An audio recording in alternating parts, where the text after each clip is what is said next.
CBS, the Columbia Broadcasting System, takes you to the All-Star Game. Greetings, baseball fans. This is Mel Allen greeting you from Yankee Stadium in New York City, scene of baseball's midsummer highlight, the annual All-Star Game, conceived in 1933 and now almost set for its seventh renewal. You might call this a midsummer day's dream, to paraphrase an ancient playwright. For the very thought of this gigantic spectacle out in front of us fires the imagination, really excites the fancy. It just opens your eyes to a terrific show. The stars of both major leagues. It is a grand show, ladies and gentlemen. From north, south, east, and west, they've come pouring in a steady stream into the heart of New York to sing the praises of these ball players. Sturdy National League fans are standing firmly behind their league's team and are just as sturdily opposed by a block of solid American League adherents. The American League backers point out that the National League has won only 2 of the All-Star games, while the American League has copped 4. National League backers counter with the claim that the law of averages is on their side and cite the fact that the National League has won 2 of the last 3 games. Well, perhaps in a little while, a couple of hours, it should be established which side has the best of the argument. Maybe, maybe not. Who can tell? You can argue all day long about the merits of the 2 leagues and never get anywhere, but that's baseball. Right now, the American League is out on the field taking their infield practice. As you know, this year it's the American League's game. By that I mean that the American League is the home team playing in an American League party. Each year they change up. The American League players are wearing their home uniforms. Each member of the American League team wearing his home team uniform. But now, for a moment, while we're waiting for this ball game to get underway, let's take a look through the past of this all-star ball game, which started in 1933. Let's have a quick look at the records. Since the Dream Game was started in 1933, some 247,389 fans have watched the all-star team's action. The largest crowd was in 1935 at Cleveland, when 69,812 saw the Americans win a 4-1 decision. Perhaps the smallest crowd came in the game at Boston in 1936. Some 25,556 saw the National League score their first victory 4-3. So much for the attendance figures. We don't have the official figures for the crowd out here at the Yankee Stadium as yet. We hope to have it a little later on. We'll pass it out to you. Suffice to say that there are plenty of people out here. And now, how about some facts about the games themselves? Who were the stars of those early games? Who earned the plaudits of the crowd? And so forth. Well, let's see. The game was inaugurated in 1933. The first contest was played in Comiskey Park in Chicago. The American League stars won that game by a score of 4-2. The next year, there was no cause for complaint, although the Americans also won that game, 9-7. The National League led with its great pitching ace, King Carl Hubbell, and how he lived up to his nickname. You remember, game fans, Hubbell hurled 3 innings and retired with a 4-0 lead. During his stay on the mound, he earned everlasting fame by striking out 5 of the greatest hitters in the American League. Any baseball fan will never forget that, whether he was out to the ball game or simply read about it or heard about it over the air. King Carl struck out Babe Ruth, Lou Gehrig, Jimmy Fox, Al Simmons, and Joe Cronin, one right after another. But the American Leaguers went to work on Dizzy Dean, Lon Warnke, and Van Lingle Mungo and managed to eke out a slim victory. In 1935, the American League pitching completely overwhelmed the National League team. The National League All-Stars collected but 4 hits, and the Americans won their 3rd straight All-Star game by a score of 4-1. And finally, after 3 years of disappointments, the National League came into its own in 1936. With the great Jerome Herman, or Jerome Hanna, if you will, Dizzy Dean playing the starring role, the National League won its first All-Star game by the close score of 4-3. And it was in this game that a young rookie named Joe DiMaggio made his All-Star debut. In 1937, the American Leaguers, led by Joe DiMaggio, chalked up an 8-3 victory. That was the contest in which the New York Yankees practically won the game all by themselves. It was generally agreed at the time that if manager Joe McCarthy of the Yankees had decided to play the whole Yankee team, he would have won an easier victory, perhaps. Of course, that's mere speculation. Joe Medwick starred for the National League in that game, belting out 4 straight hits, if you remember. The American Leaguers sort of rubbed it in a little bit when they battered their old nemesis, Carl Hubbell, who had subdued him in a previous game and drove him to the showers. Well, that's just a quick resume of the past games and brings us up to 1938. In that contest, the National League pitching came into its own. The Nationals won a 4-1 decision, you remember, behind the effective pitching of double no-hit Johnny Vandermeer and Big Bill Lee. And that completes the story of the past games of this All-Star Classic. Brings us up to 1939. And here are the lineups for those of you who like to keep a scorecard of the ball game as it progresses. We'll start with the visitors, which is the National League team today. Leading off, these, by the way, are unofficial lineups. They're supposed to be the same lineup as the men will take the field, but they're only probable at the moment. So we'll call them unofficial.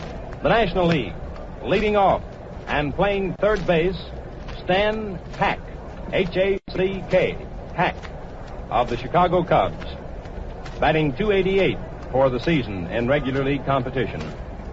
Hitting in second place for the National League and playing second base, Lonnie Fry of the Cincinnati Reds, whose batting average for the season so far is .307. In third spot on the batting order for the National League, playing right field, Ivor Goodman of the Cincinnati Reds, hitting .326. In the cleanup spot for the National Leaguers, playing first base, Frank McCormick of Cincinnati, hitting .337. Hitting fifth for the National League and catching, Ernie Lombardi of the Cincinnati Reds, hitting .311. Batting in seventh position, playing left field, Joe Medwick of the St. Louis Cardinals, hitting eighth. And playing center field, Mel Ott of the New York Giants, who's hitting .328. Then comes Archie Vaughn in eighth position of the Pittsburgh Pirates, playing shortstop, hitting .293. And pitching for the National League, starting off, will be Paul Derringer of Cincinnati, who's won 11 games and lost 3. There's the lineup for the National League. And now for the American League.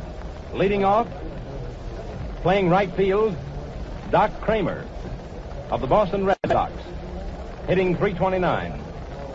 In second spot in the batting order for the American League, playing third base, Red Rolfe of the New York Yankees, hitting .320. In third spot in the batting order, playing center field, the Yankee Clipper, Joe DiMaggio, hitting .435 so far this season. In the cleanup spot for the American Leaguers and catching, another Yankee, Bill Dickey, hitting .328 up to this point in the season.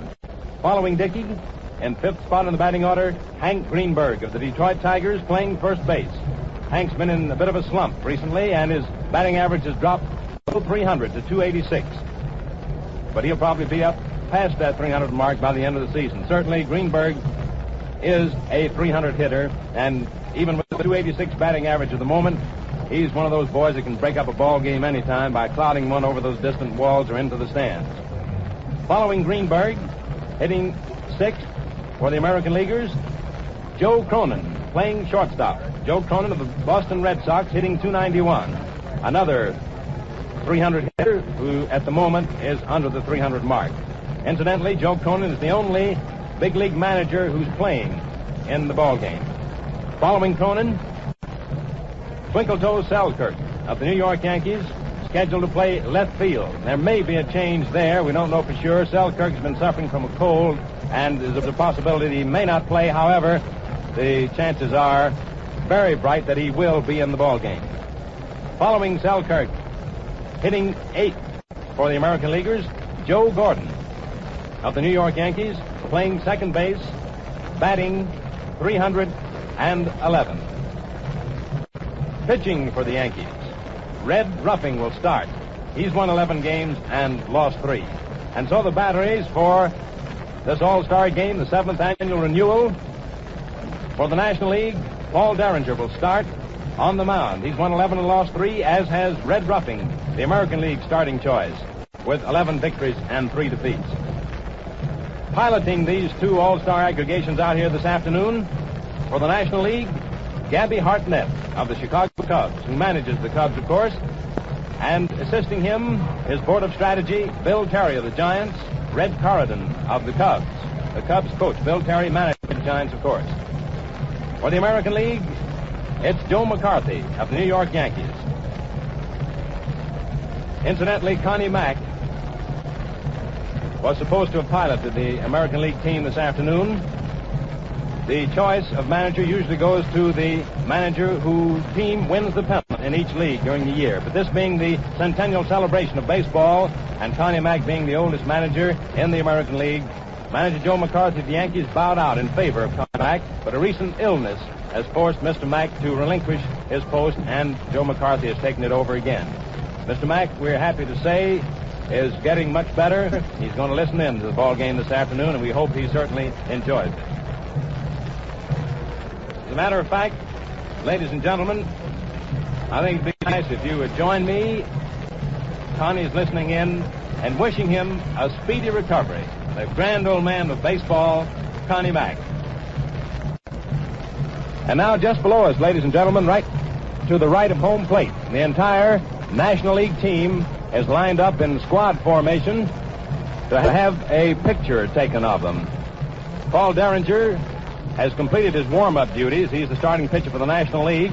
Red Ruffing, right-hander of the New York Yankees, is still warming up to the left of home plate near the American League dugout. The American League dugout being the one which the Yankees usually hold forth with. And there's the Star-Spangled Banner.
And now, in just a moment or two, ladies and gentlemen, the 7th annual All-Star Baseball game will be underway. We've already given you the lineups, and here are the umpires behind the plate. And incidentally, the umpires are now walking out to the plate, so that this ball game will be underway very shortly.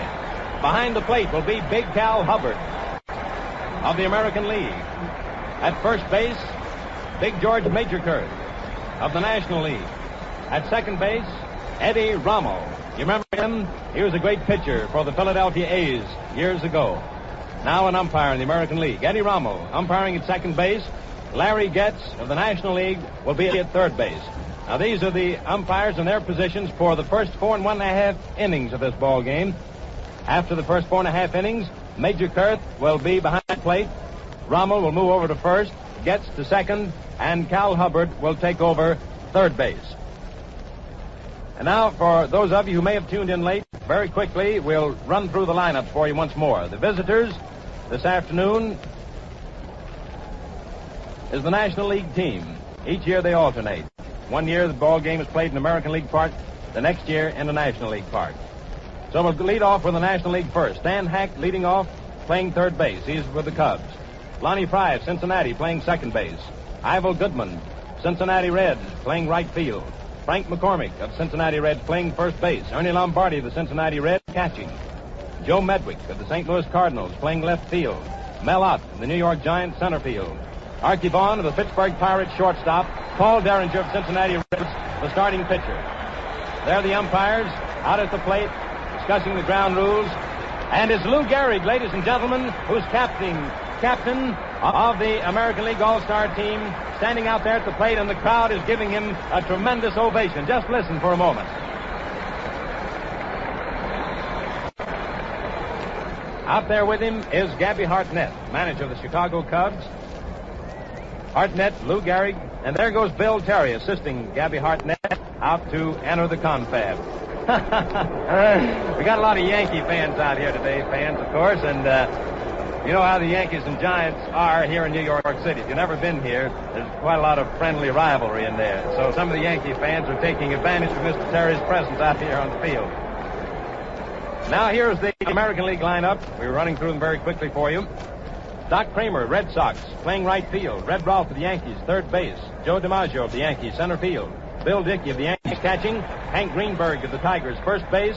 Joe Cronin of the Red Sox, shortstop. Twinkle-Toe Selkirk of the Yankees, left field. Joe Gordon of the Yankees playing second base. And Gehrig is getting another tremendous ovation as he leaves the plate after his conference with the umpires, walking into the American League dugout. He tips his cap as he steps down the steps, disappearing into the American League dugout. Selkirk of the Yankees playing left field, hitting seventh. Joe Gordon of the Yankees playing second base, hitting eighth. And Red Ruffing batting in ninth spot, the starting pitcher for the New York Yankees. According to present plans, after Derringer, who's the starting pitcher for the Reds, pitching 3 innings. Of course, each pitcher pitches only 3 innings. No more, unless the game goes into extra innings, and then the pitcher that's on the mound at that time may continue further. After Derringer pitches his 3 innings, Bill Lee of the Chicago Cubs is scheduled to follow, and after him, Whitlow Wyatt, the sensational pitcher for the Brooklyn Dodgers, coming back into the big leagues after a brief sojourn in the American League where he failed to attract a great deal of attention, but coming back into the National League in the big time with the Dodgers. He's won 8 ball games without a defeat. Manager Joe McCarthy of the Yankees plans to follow Red Ruffing with Tommy Bridges, the curveball artist of the Detroit Tigers. And after Bridges, Bob Feller, the speedball artist of the Cleveland Indians, who's won 14 games and lost 3, having won more games than any other pitcher in the big league so far. And that's the pitching choices according to pregame gossip. There may be changes if... Just a moment. We just had word that these lineups are official, and that's the way the pitchers will enter the ball game, assuming that they do last their 3 innings on the mound. The umpires have taken their positions on the playing field. At the moment, the loudspeaker announcer here at the Yankee Stadium is giving the lineups, and the fans are applauding each name as it's given over the loudspeaker. The umpires, Hubbard, the American League, at the plate. He's standing out there. Major Kurth of the National League at first base. Eddie Rommel of the American League at second base. Larry Getz of the National League at third base for the first 4.5 innings, and then they will change up. When this ball game gets underway, the play-by-play description of the 7th annual All-Star Game will be brought to you by 2 of the nation's outstanding baseball announcers, whom you've heard time and time again on World Series and previous All-Star games.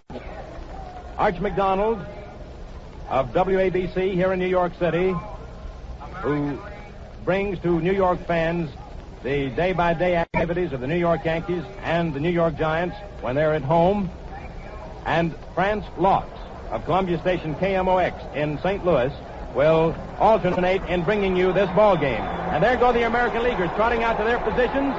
Red Ruffing slowly walking to the mound, and the crowd gives them a great cheer as the American Leaguers go out onto the field to get this ball game underway. There goes manager Bill Terry of the New York Giants, who's assisting manager Gabby Hartnett in piloting the National Leaguers down to third base. Terry stops for a moment to say a few words with Bill Dickey and umpire Cal Hubbard behind the plate.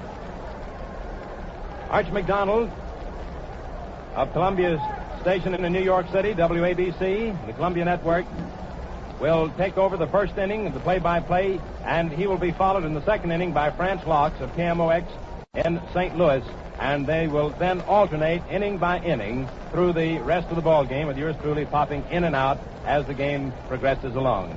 And now, here is our first play-by-play commentator, a great friend of yours, of mine, a great baseball announcer, Arch McDonald. Thank you, Mel Allen. Good afternoon, ladies and gentlemen. There's one slight change, not in the playing lineups, but in the National League umpires. The men are the same, but it's Getz at first base and Major Kurth at third. So the correct umpiring lineup is Cal Hubbard at the plate, umpire-in-chief, Larry Getz on first base for the National League, Eddie Rommel at second, the American League, and George Major Kurth at third. And now we're ready to play ball, and Stan Hack, left-handed hitting third baseman of the Chicago Cubs, assumed his position at the plate. Batting left-handed, his current 1939 average is 288. He stands motionless at the plate. Big Red Ruffing from Chicago, Illinois, winner of 11 and loser of 3 in the current campaign, rubs the ball up, takes the gloss off the new ball, and steps into pitching position. He gets his sign from Bill Dickey, starts a slow wind-up. It's the first pitch, and it's right down the middle for a called strike on Stanley Hack. One strike on Stanley Hack, first hitter in the All-Star game. Ruffing is ready to pitch again, winds up. Here it comes, and he hits one foul to the left back of third base, and that makes the count 2 strikes. Hack steps out for a moment. Ruffing gets the new ball, blows on his pitching hand. It's 2 strikes on Stanley Hack, first hitter for the National Leaguers, playing third base and leading off. Ruffing steps on, smooths out a little dirt in front of the mound. 2 strikes on Hack. Outfield is playing him straight away. Infield the same. Ruffing looks down at Dickey, who comes up off his haunches. With the wind up. Down comes the pitch, and it's high and inside. Ball 1, a fast ball, forcing Hack to move away. 2 strikes and 1 ball is the count. Red takes a look back at his outfield, and who wouldn't like to look at an outfield like that? 2 great outfields here today. Here's the wind up. Next pitch, and he goes down swinging for the first out. Hack went down swinging for the first out. 1 man is out. Now, if you're superstitious, you know the old baseball axiom, if you strike out, you'll always win that first man up. We shall see about that. Junior Fry, another left-handed hitter, playing second base. Linus Fry of the Cincinnati Reds at the plate. Batting .307. Second straight left-handed hitter in the lineup. 1 out, none on. And the American Leaguers are playing him straight away. Ruffing winds up slowly. He throws. The ball is hit slowly down to Joe Gordon. He comes up with it, throws to first, and he's out. Gordon to Greenberg, second to first for out number 2. Fry grounded out second to first. Gordon to Greenberg. 2 men are away now. Nobody on base. And here's Ivel Goodman, left-handed hitting right fielder of the Cincinnati Reds, playing right field for the National League today. 326 is his batting average. 3 straight left-handed hitters have faced Ruffing so far. Dickey gives a sign. Ruffing squares away. Here it comes. Fastball inside. Ball 1.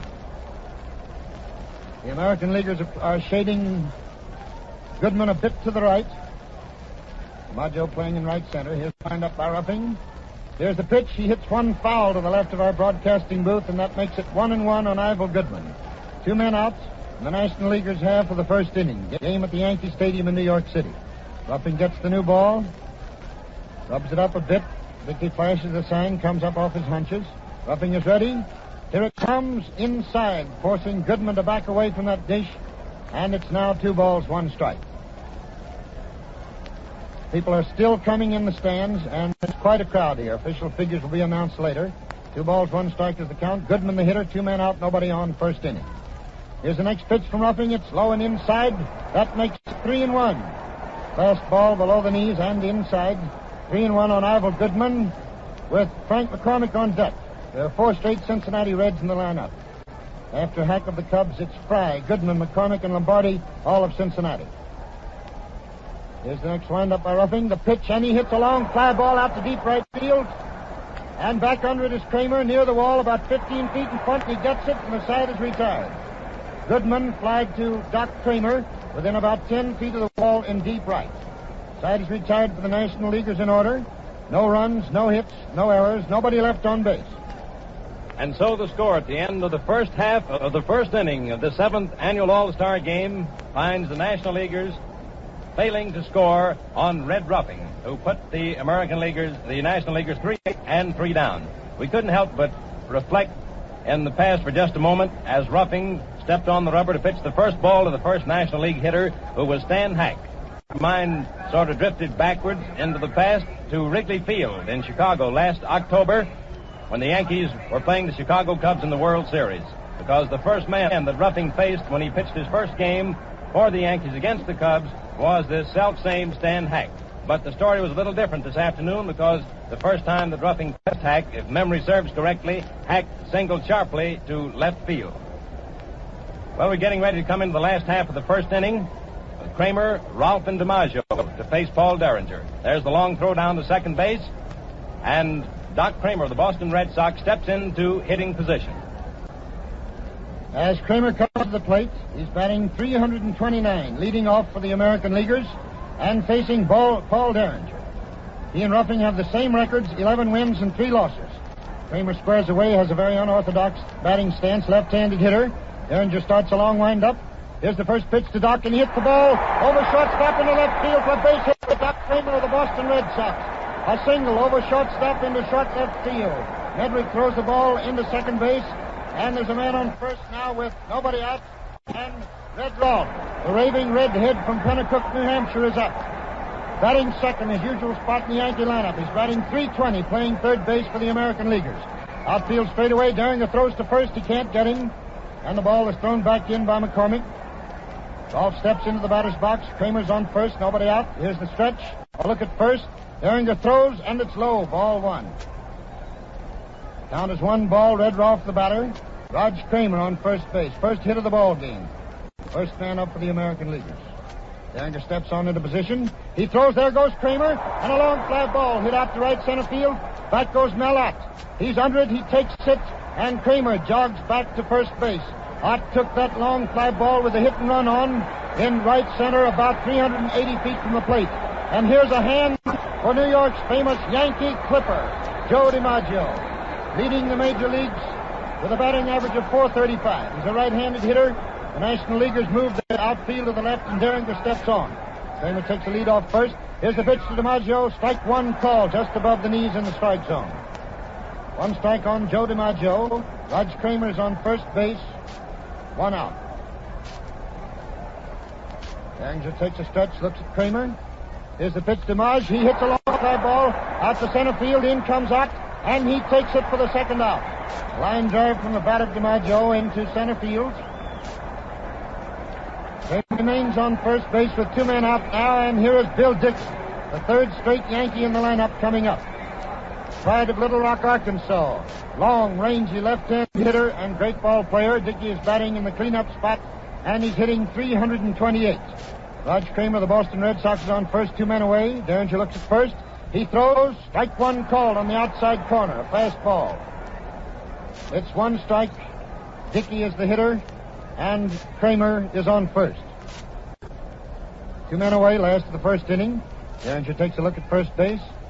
Here's the next pitch outside. That evens the count at 1-1 on Bill Dickey. No score in the ball game as yet, in case you tuned in late.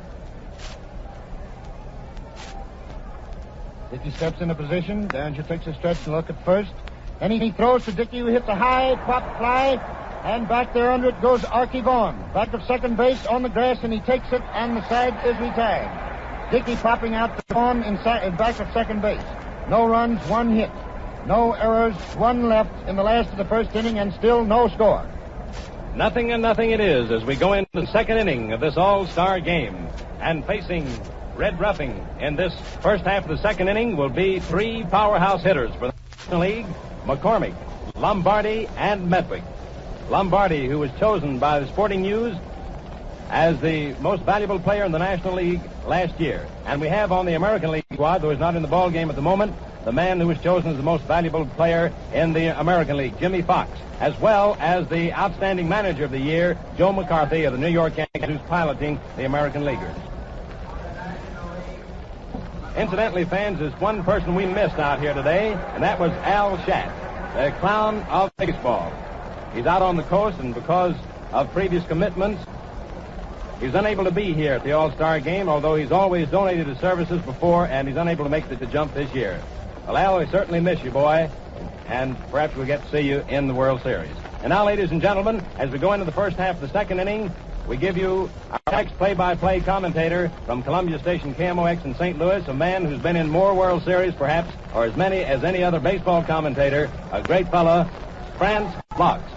Thank you, Mel Allen, and good afternoon, ladies and gentlemen. Going into the first half of the second inning here, and Frank McCormick of the Cincinnati Reds will be the first man at the plate. For the National Leaguers, McCormick's batting average during the campaign to date is .337. Ruffing steps in on the mound to get his signal from Bill Dickey, goes in to wind up. Here's the initial pitch, a ground ball going down to short. Cronin juggles it momentarily, recovers. There's the throw. He's out at first. Cronin to Greenberg for the initial out.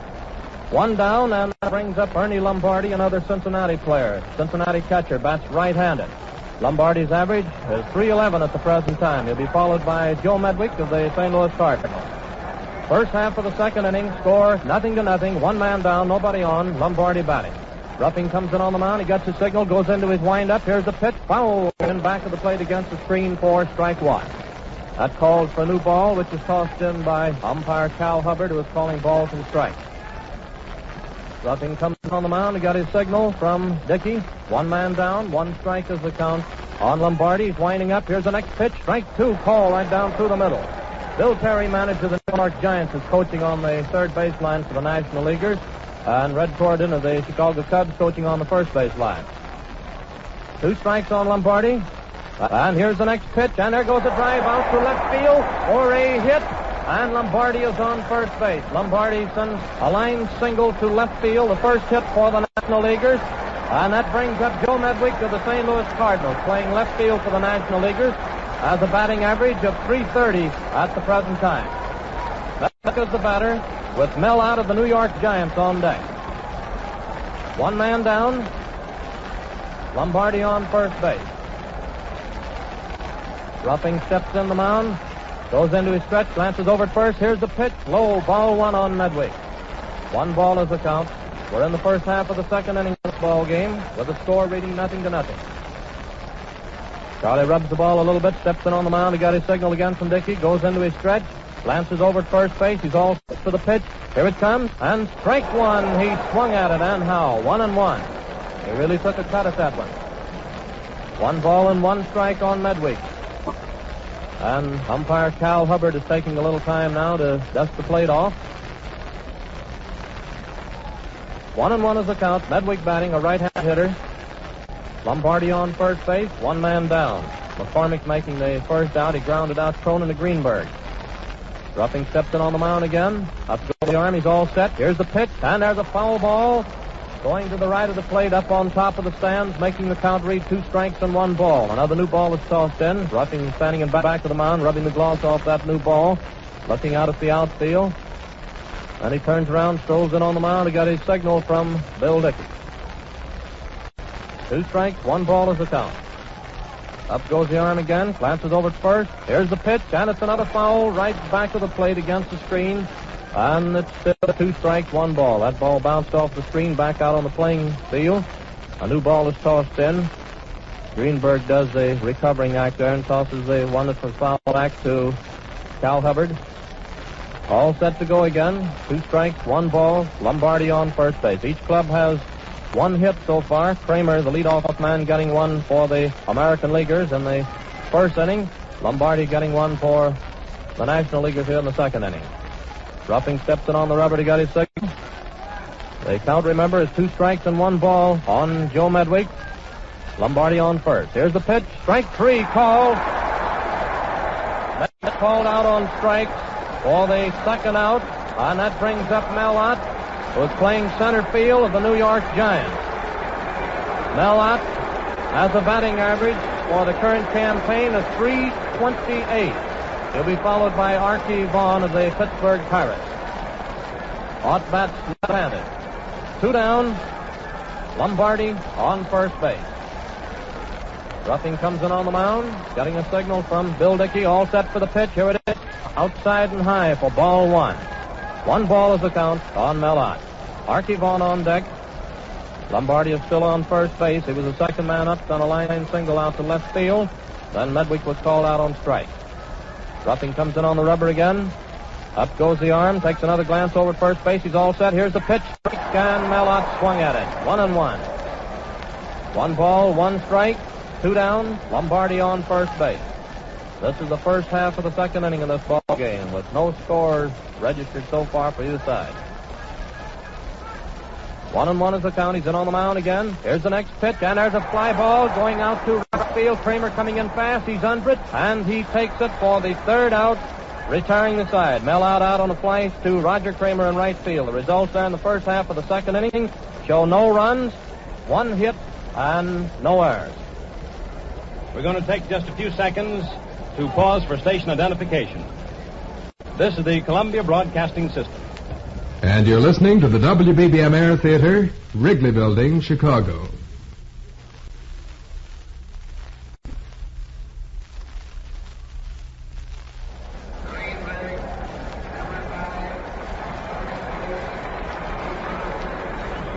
Back out again at the Yankee Stadium in New York City, baseball fans, as we come into the last half of the second inning of the 7th annual All-Star Game.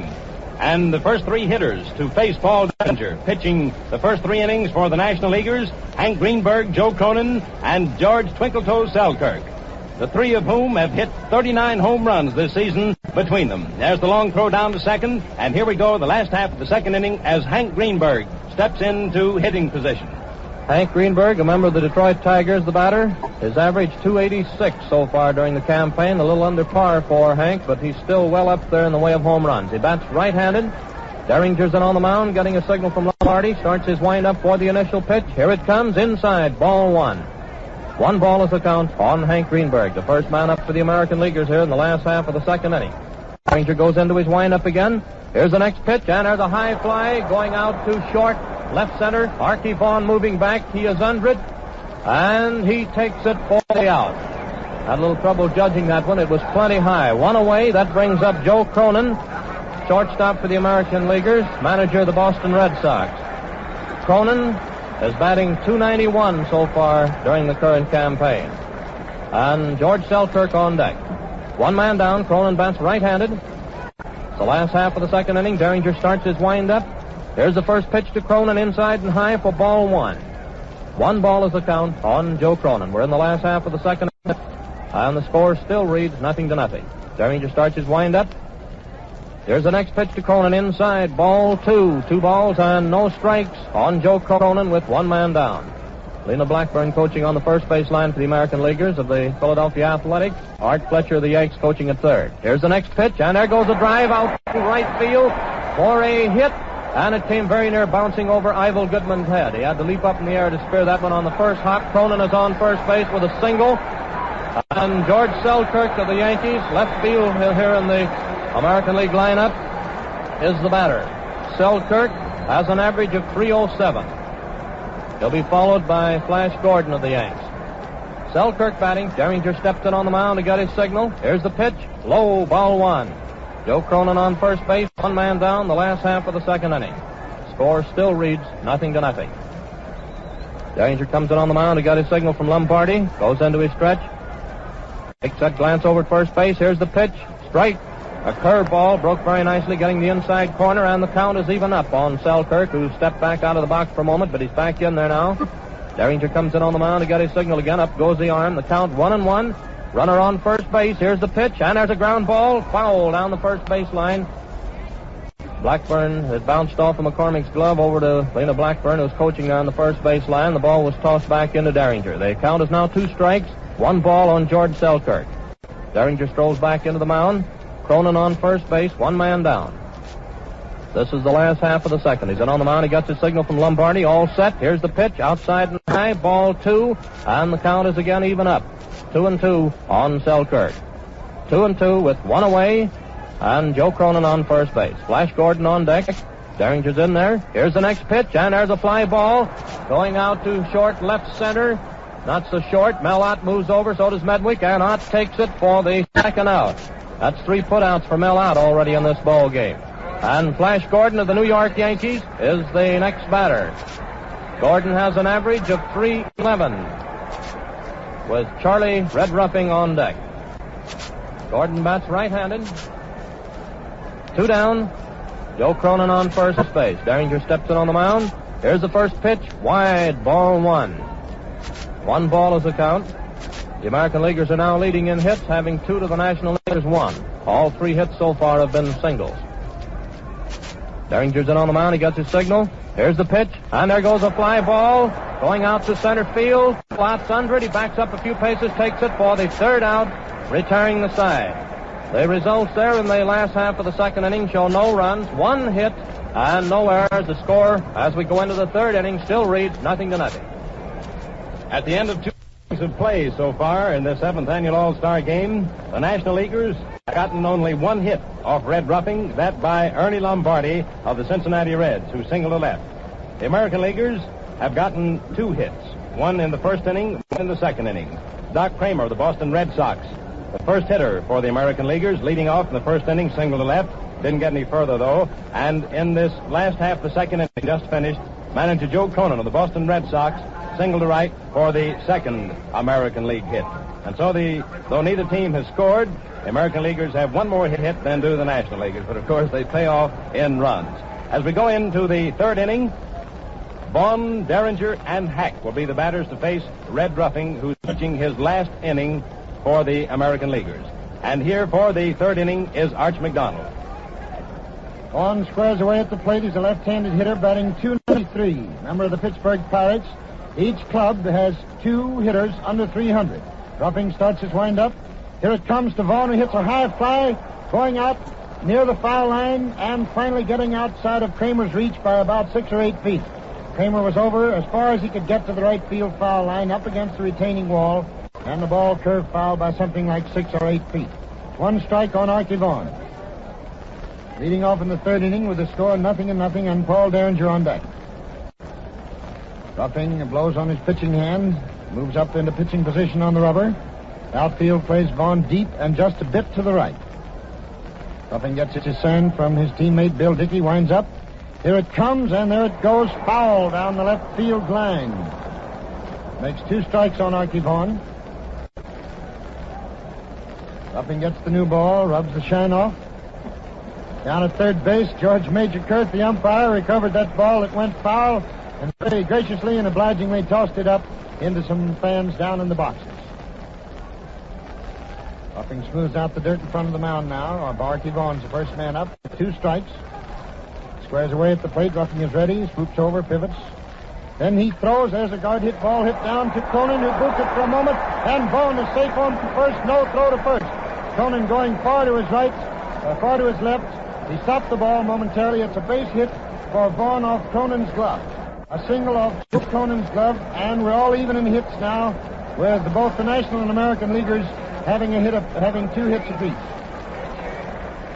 Here's Paul Derringer coming to the plate now. 6 feet 3.5, 205-pounder. He bats and throws right-handed. Archie Vaughn is on first base. At this point, Red Rolfe, third baseman for the Yankees, moves in close, anticipating a sacrifice. Ruffing blows away a couple of beetles in front of his face. Here's the first pitch. It's high. Derringer was ready to bunt it. The ball was too high. It's ball 1. When we tell you these players are brushing away beetles in front of their place, we might call this the Battle of the Beetles, because the beetles are flying out there on the diamond this afternoon. Ruffing steps on. In creeps Rolfe.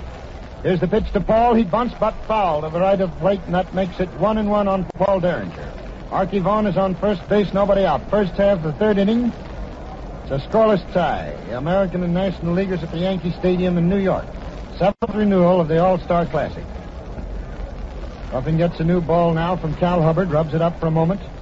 Off in on the grass now, ready to take care of that bunt, if any. Here's the pitch from the redhead. He bunts foul, back into the screen. That makes it 2 strikes in the ball. Archie Vaughn, who singled off Joe Cronin's glove, is on first in the first half of the third inning and no score. Now Derringer chokes up on his bat. Ruffing, in that characteristic way of his, blows on his pitching hand, as he does so often. Rubs his uniform, steps into pitching position with a man on first, nobody out. Takes a stretch, a glance over his shoulder at Vaughn. Then he throws to Derringer, who goes down swinging. And that is the 3rd strikeout for Charlie Ruffing. Striking out Paul Derringer. And he also struck out Medwick in the second and Hack in the first. And speaking of Hack, here he is for the second time, having struck out first time up, leading off for the National Leaguers in the first inning. He's up there at the dish now with Archie Vaughn on first. There's a slow throw to first, which Greenberg slowly throws back in because Vaughn was just standing right on the bag. Ruffing has it now. He steps into pitching position. Man on first, 1 out. Hack squares away, left-handed hitter. Here's the pitch. He hits the first pitch. It's a fly going down the left field line. Over comes Selkirk near the line. It drops in there safely. And going to second base is Vaughn. The throw is down there, but Vaughn is in safely. Vaughn, thinking the ball would be caught, stayed close to first base, and it dropped about 5 feet inside the foul line down the left field line. Selkirk got the ball on 1 hop through to second, but Vaughn just barely beat the play down there as Selkirk tried to force him. Just barely had time to make it. So it's a single to left field for Hack, the second hit of this inning, and the 3rd off Ruffing. There they are now, 1 out, the Ducks on the pond. Men on first and second, and Linus Jr. Fry at the plate. Great second baseman of the Cincinnati Reds, a left-handed hitter. Outfield playing straight away. Men on first and second, 1 out. Ruffing steps off, takes a look back at Vaughn, who's on second. Stan Hack is on first, 1 man away. Fry at the plate. Ruffing takes a look back at Archie Vaughn. He has a lead of about 10 feet off second. Cronin playing a very deep short. Here's the first pitch inside, forcing Fry to move away from that plate. Ball one. 1 ball to count. Fry the hitter. Men on first and second, 1 out. First half of the third inning. No score in the game as yet. Ruffing steps on, takes a stretch and look at Vaughn. Then he throws. Fry hits it down the line, going down first base. And here, rounding second, third is Vaughn. He's scoring. And there goes Hack to third base. Fry is pulling up at second. It's a double over Greenberg's head down the right field line for Junior Fry. Scoring Vaughn from second base and sending Hack to third. That sends the National Leaguers out in front, ladies and gentlemen, by a score of 1-0. Men on second and third, and 1 out. Bill Terry has gone out to see if Fry is all right. He looked for a moment when he slid into that bag as if he might have been injured slightly, but evidently not. Terry went out there and ascertained that he was all right. So Fry's double. He gets credit for a run batted in. He sends Hack to third with it and scores Vaughn. First run of the ball game. Men are on second and third, 1 out. Here's Goodman. And he's going to get an intentional pass. There's the first pitch. They pitch out to Ivel Goodman. Last time up, he flied to Kramer in right field. Ruffing looks at third. And there's the second pitch out to Bill Dickey.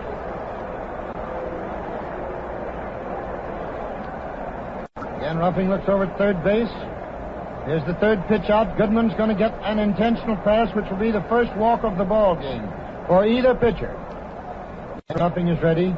Here's the fourth one and the fourth straight pitch out. Goodman gets an intentional pass. The inning started with Vaughn singling off Cronin's glove. Derringer struck out. Hack single to left field, sending Vaughn to second.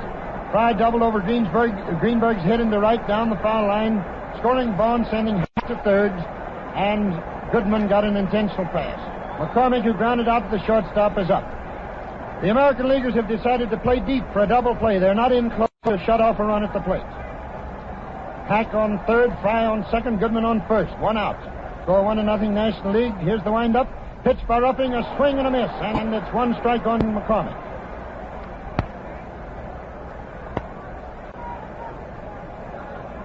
One strike on Frank McCormick. He grounded out to Cronin last time up. The American Leaguers are going to gamble for a double play. National Leaguers lead 1-0.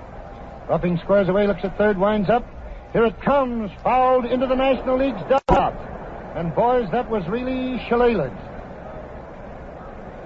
Evidently nobody was hurt, but that ball was hit into there very hard. That makes it 2 strikes on Frank McCormick. The new ball is thrown out to Ruffing. He has his glove off, rubbing it up. He has strong, powerful hands, good grip.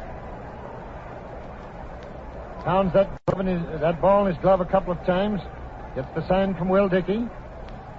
Brushes away a beetle or two. Now he steps into position, looks at third, winds up. Here it comes, and it's strike 3 call. A curved ball on the outside corner, which McCormick took, and that's 4 strikeouts for Red Ruffing, who broke off a beautiful jug-handle curve on the outside corner. So it's 2 men out now. The base is filled, and Schnazzola Ernie Lombardi at the plate. He got the first National League single back in the second inning. Ruffing looks at third base, winds up slowly, throws to Lombardi, who hits it foul to the right of our broadcasting booth. 1 strike, and Cal Hubbard throws out a new horsehide. 1 strike on Lombardi, ducks on the pond. The base is filled with Hack on third. Fry doubled and drove in the only run so far on second. Goodman, who got an intentional pass on first.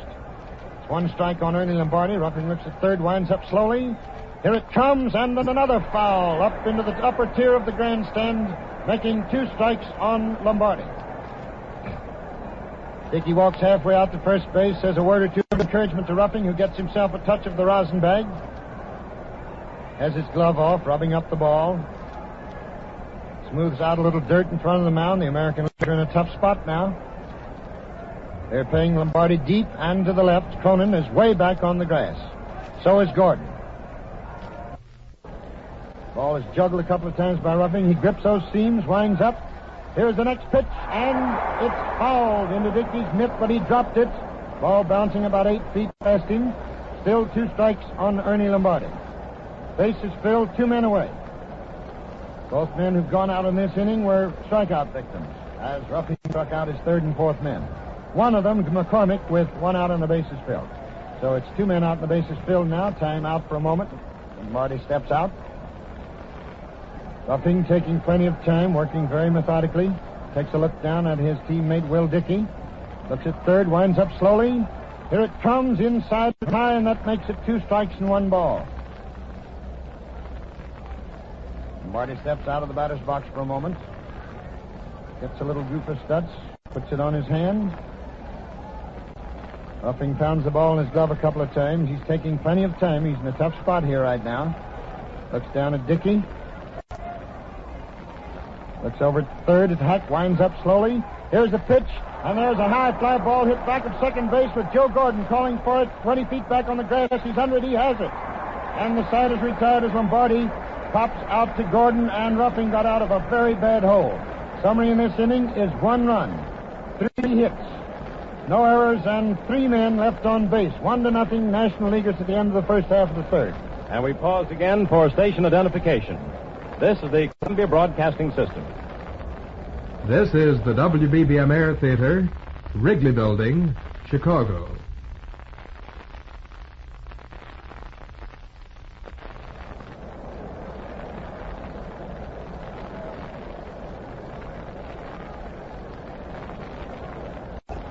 Back again at Yankee Stadium as we go into the last half of the third inning, with the National Leaguers having broken the scoring ice in the first half of the third to take a 1-0 lead.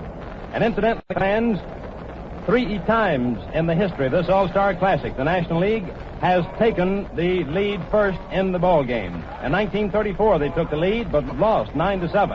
In 1936, they took the lead and won 4-3. And in 1938, they took the lead and won 4-1. So if you're superstitious, well, looks like the National League might win. Here we go now, last of the third inning. Merle Hogue, outfielder of the Browns, is batting in place of Ruffing, hitting .319, right-handed hitter. Derringer starts his windup. Here it comes to Hogue, a slow curve inside, strike 1. Hogue, who wears the smallest shoes in baseball, with a 4 on one foot and with a 4.5 on the other, is up, right-handed hitter. Here's the next pitch. Hogue swings and fouls it into the screen, strike 2. Merle Hogue, outfielder for the St. Louis Browns, batting in place of Charlie Ruffing, who worked 3 innings, gave up 4 hits, walked 1, and struck out 4. Derringer's ready. He throws, and Hogue goes down swinging, his bat bouncing way out in front of the American Leaguers' dugout. At a very slow curve from the pitching arm of Big Paul Derringer. That, incidentally, is his first strikeout of the ballgame. He has not walked a man. He's given up 2 hits. Roger Kramer, Doc Kramer's up for the second time. He led off in the ballgame with a single to left field. Derringer winds up slowly, outfield straight away. Here it comes, and he hits it foul. Back of third base, 1 strike on Doc Kramer. Paul Derringer's working. He's working the first 3 innings. 1 out, none on for the American Leaguers. Last at third, score 1-0 National Leaguers. Here's the windup. Down comes the pitch inside, forcing Kramer to duck away from that plate, and it's 1-1 on Rog Kramer. He squares away at the plate. Derringer winds up slowly. Whips that arm down, a slow pitch. Slow roller hit down to second base. Taken by Fry over to McCormick, and that's 2 outs. Kramer grounding out second to first. Fry to McCormick for out number 2. 2 men up and 2 men down, and Red Rolfe is coming around. Last time up, he flied to Mel Ott out in center field. 2 out and none on. Outfield deep and a little bit to the right. Rolfe squares away. Derringer's ready. Here's the windup. And the pitch. Strike 1 called right down the middle. Derringer's mixing them up out there. He has a fine assortment today. Winds up again, working a little faster now. Here it comes. A curved ball inside. Ball 1. The count is 1-1 on the redhead. 2 out and none on. Last of the third. National Leaguers out in front, 1-0. Here's the windup by Derringer. The pitch. Rolfe hits a high foul. Over goes Hack. He cannot get it. It's dropping into the lower boxes back of third base. Lena Blackburn and coaching at first base. Art Fletcher of the Yankees coaching at third, trying to stir up a little rally here. Derringer winds up slowly. Here's the pitch to Rolfe. He hits a fly ball. A line drive to Vaughn, and the side is retired. Rolfe lining to Archie Vaughn at shortstop for the retiring out. No runs, no hits, no errors. Nobody left as Rolfe lined out to Archie Vaughn. Score at the end of the third still 1-0 in favor of the National Leaguers, Mel. And as we go into the first half of the fourth inning, the National Leaguers coming to bat, the American Leaguers will have a new pitcher. Each pitcher who goes into the ball game is scheduled to pitch only 3 innings. Red Ruffing, who started for the American Leaguers, pitched 3 innings, allowed 4 hits, walked 1 man, struck out 4, and allowed 1 run. 3 of the hits coming in the 3rd inning when the National Leaguers got their only run. As it was, though, with the bases loaded, Ruffing came through with a masterful performance to retire the side.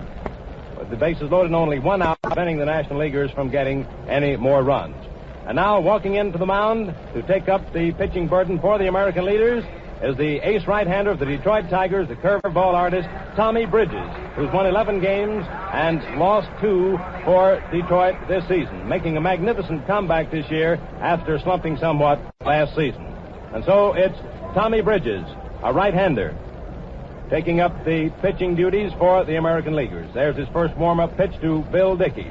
Merrill Hogue, incidentally, having pinch-hitted for Red Ruffing, and Ruffing's turn at bat in the last half of the 3rd inning for the American Leaguers.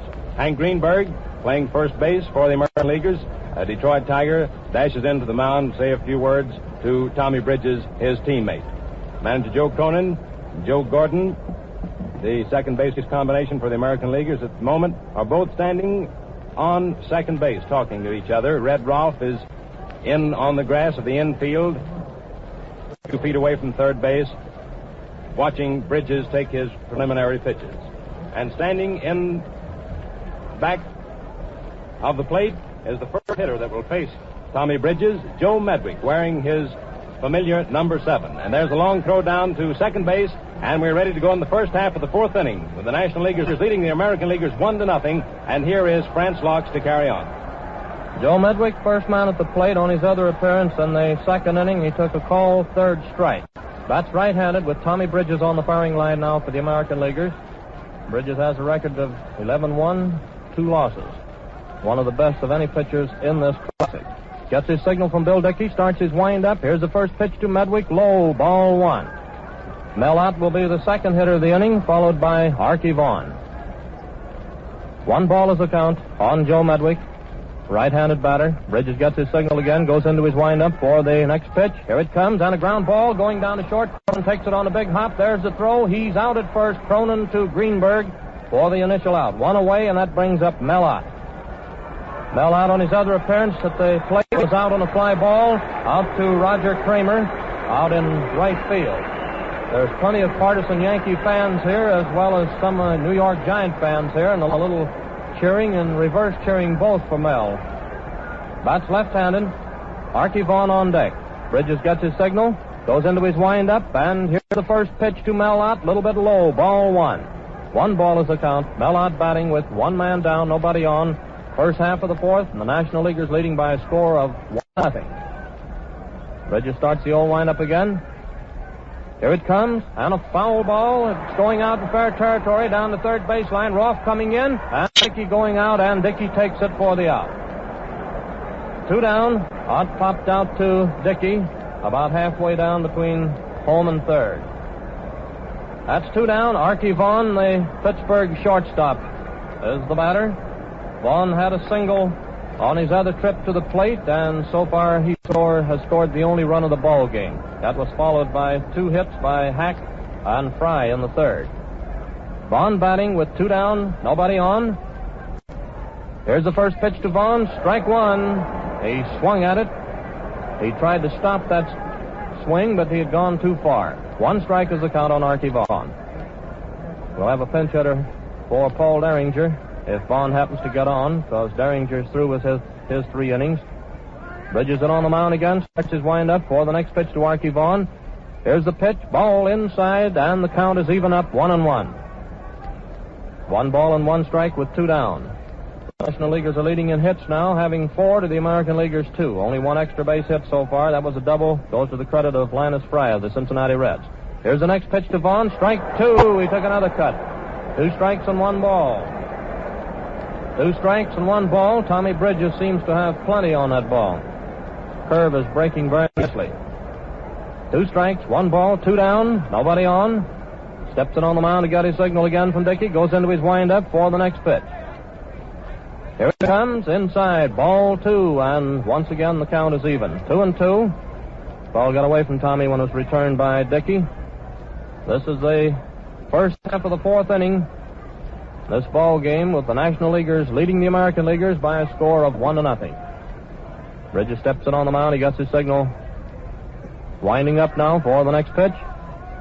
Here it comes. Low. Ball 3. 3-2 is the count.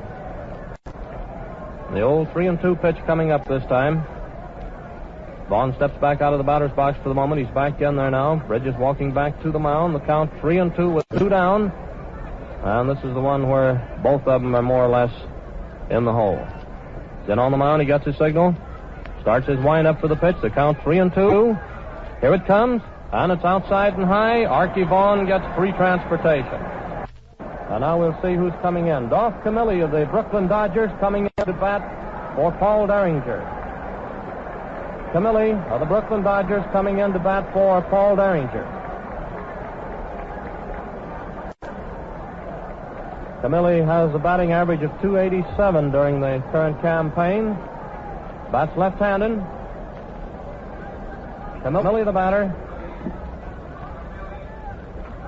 Archie Vaughn on first base. Camilli batting. Stanley Hack on deck. We're in the first half of the fourth inning. Bridges looks around at the outfield and gets his signal. Goes into his stretch. Glances over at first base. Archie Vaughn is taking the lead off. Here's the pitch. Strike 1 called on Camilli. 1 strike is the count. The first half of the fourth inning with 2 down. Archie Vaughn on first base. That's the second National Leaguer to get on. Result of a pitch on balls. However, Goodman was purposely passed in the third inning. Bridges goes into his stretch again. Glances over at first. Here's the pitch. Strike 2. Camilli swung at it. 2 strikes is the count on Camilli. The first half of the fourth inning in this ball game. Archie Vaughn still on first base. 2 men down. Stanley Hack on deck. Bridges getting his signal. Up goes the arm. He glances over at first base. He's all set for the pitch. And it's strike 3. Camilli went down swinging for the third out, retiring the side. The results there in the first half of the fourth inning show no runs, no hits, and no errors. The National Leaguers had 1 man left on base. The score remains 1-0 in favor of the National Leaguers as we go into the last half of the fourth inning. As we come into the last half of the fourth inning, we'll have a new pitcher for the National League. Paul Derringer, the starting pitcher for the Nationals, having completed his 3 innings on the mound. And it's Big Bill Lee who's taking up the pitching duties for the National League.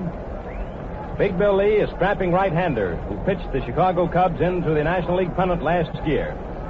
Derringer, in the 3 innings in which he pitched, allowed only 2 hits, walked nobody, no walks, struck out 1 man, allowed no runs. And if the National Leaguers should maintain their lead through the rest of this ball game, Derringer will get credit for the victory. And now coming in the last half of the fourth inning, facing Big Bill Lee, will be Joe DiMaggio, Bill Dickey, and Hank Greenberg.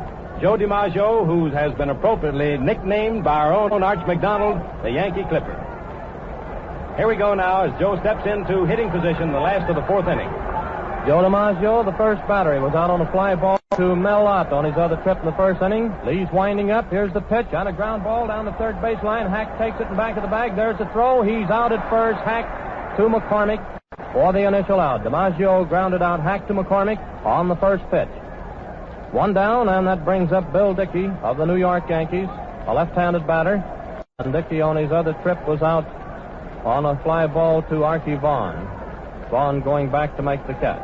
Bats left-handed with Hank Greenberg on deck. The last half of the fourth inning, the score 1-0. Here's the first pitch. It's a little bit high for ball 1. 1 ball is the count. Lee steps in on the mound. He got his signal from Lombardi.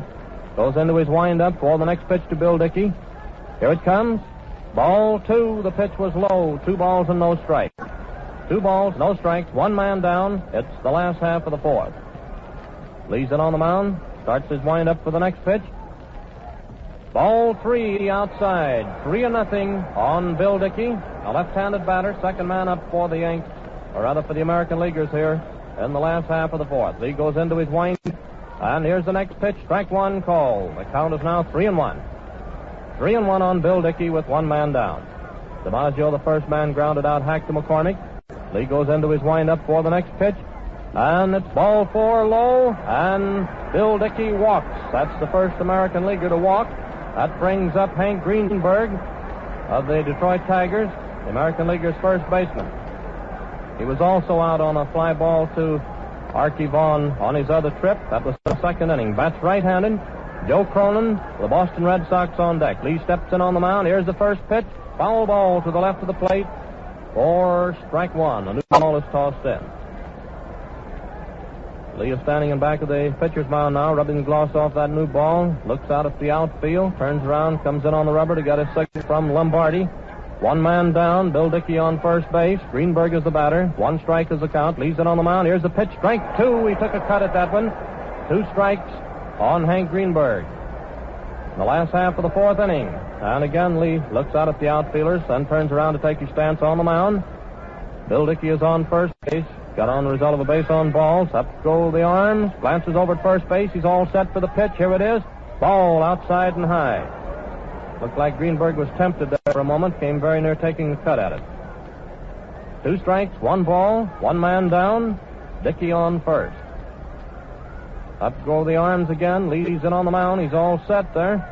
Here's the pitch, and there's a high foul to the left of the plate, going up on top of the stands. And the count remains the same. 2 strikes, 1 ball. Lee's rubbing up that new ball that was tossed into him. Bill Dickey on first base with 1 away. On the mound, gets his signal from Lombardi. And here's the next pitch, and there's a line drive out to left field for a hit with Dickey stopping at second. Hank Greenberg sent a line single out to left field, putting Dickey down on second. That brings up Joe Cronin of the Boston Red Sox. This is Cronin's second appearance. He got a single in the second inning. Bats right-handed with George Selkirk on deck. The last half of the fourth, the National Leaguers leading 1-0. Runners on first and second, 1 man down, Cronin batting. Lee's in on the mound, he gets his signal, all set for the pitch, here it is. Strike one called on Cronin, and a curveball that broke very nicely, getting the outside corner.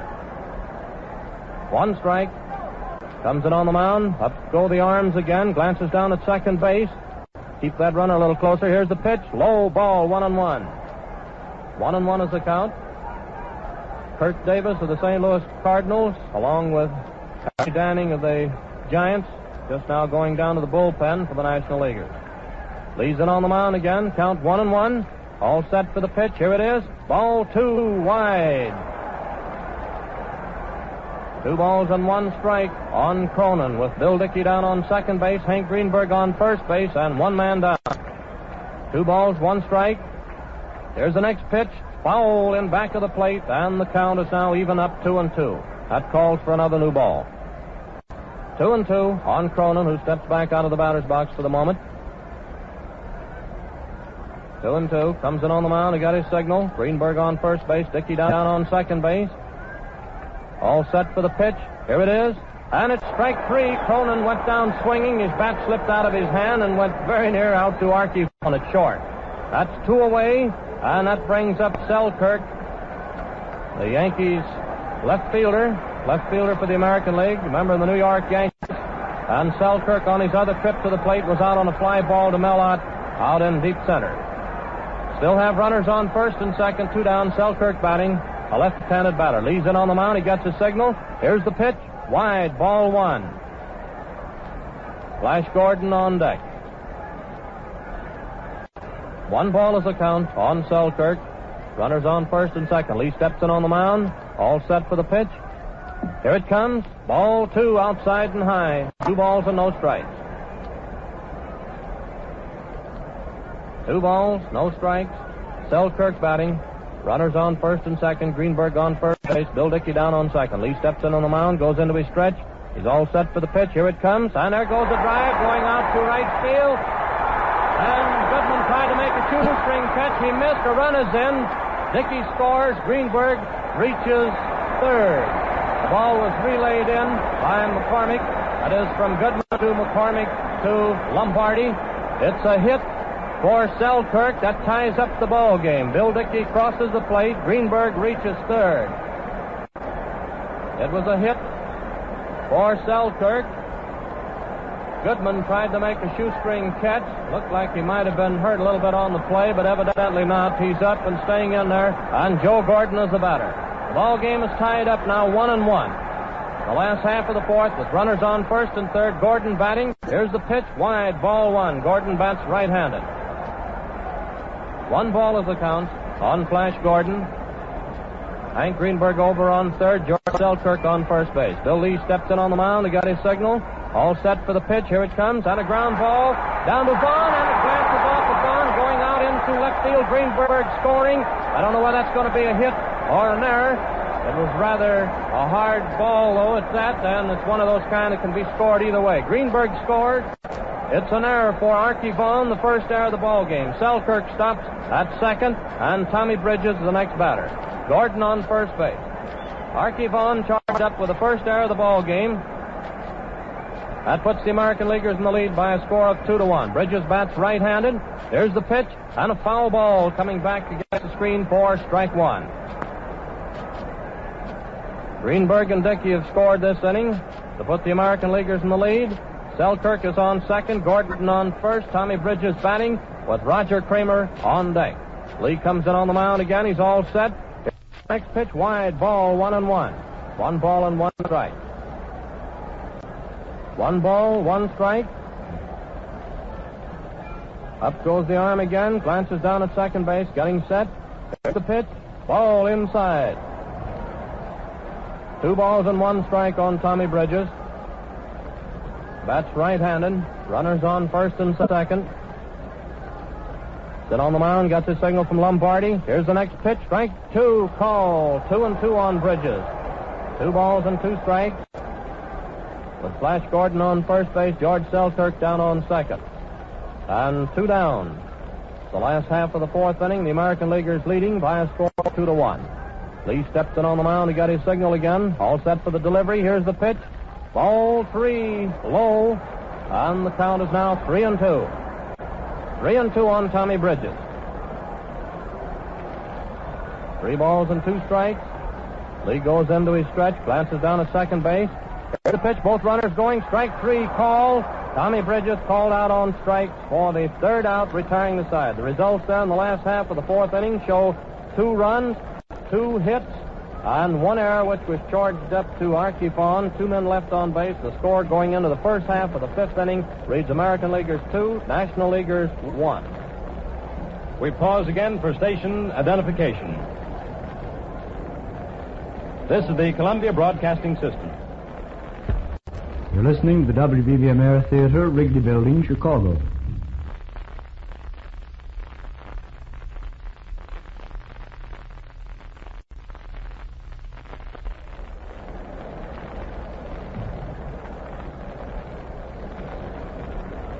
Ready to go in the first half of the fifth inning of this all-star game being played out here at Yankee Stadium in New York City. And we got plenty of action in the last half of the fourth inning as the American Leaguers came from behind. They were trailing 1-0 to take a 2-1 lead. As we go into the fifth inning, the first hitter to face Tommy Bridges, pitching his second inning for the American Leaguers, is Stan Hack of the Chicago Cubs, and here's Arch McDonald. In 2 previous trips to the plate, Hack struck out in the first and singled to left in the third inning. It's 2-1 in favor of the American Leaguers. Hack, a left-handed hitter up there at the plate. Tommy Bridges steps on the mound. The outfield is playing Hack straight away. Bridges winds up in a jerky sort of fashion. Then he throws. Hack swings and misses. 1 strike. A very slow breaking curve right over the heart of the plate. 1 strike on Stan Hack. He's had 1 for 2 on the day. Squares away at the plate. Bridges grips the seams. Dickey comes up off his haunches. Here's the throw. Wind up. He rocks in the box. Down comes the pitch. High inside. A fastball. That makes it 1-1 on Stan Hack. First man up, first half of the fifth. The American leaders leading 2-1. Bridges is ready. Winds up slowly. Then he throws. Hack fouls it off to the left, and that makes it 2 strikes and 1 ball. This is his third trip to the plate. He struck out in the first, and he singled left field in the third. New ball is thrown out to Bridges. slight left-hander, Tennessee boy with the Detroit Tigers, has the finest pitching record of any American League pitcher in this game. Here's the next pitch, outside, ball 2, and that evens the count 2-2 on Hack, who is the leading man for the National Leaguers in the 5th inning. Score 2-1 in favor of the American Leaguers. Bridges starts his windup. Here it comes, outside, ball 3, and 3-2 is the count now with the pay ball coming up. Bridges nervously steps off the rubber for a moment. Bill Dickey down on his haunches, flashes the sign. Outfield straight away. Here's the windup. Here it comes. He goes down swinging. That's the second time Hack has gone down swinging in 3 trips. That's Bridges' second strikeout. Total of 6 strikeouts for the American League pitchers, Ruffing and Bridges. Ruffing had 4 and Bridges 2 in 1 1/3 innings.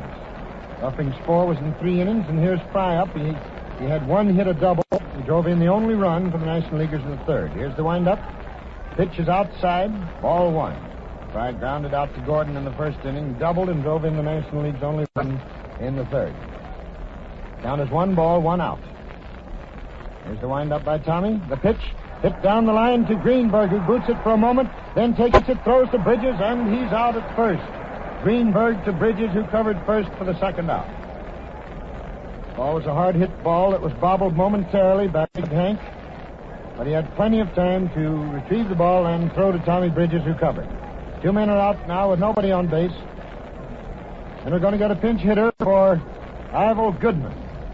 Ivel Goodman, the right fielder, who might have been injured a little bit when he went after Selkirk's line drive.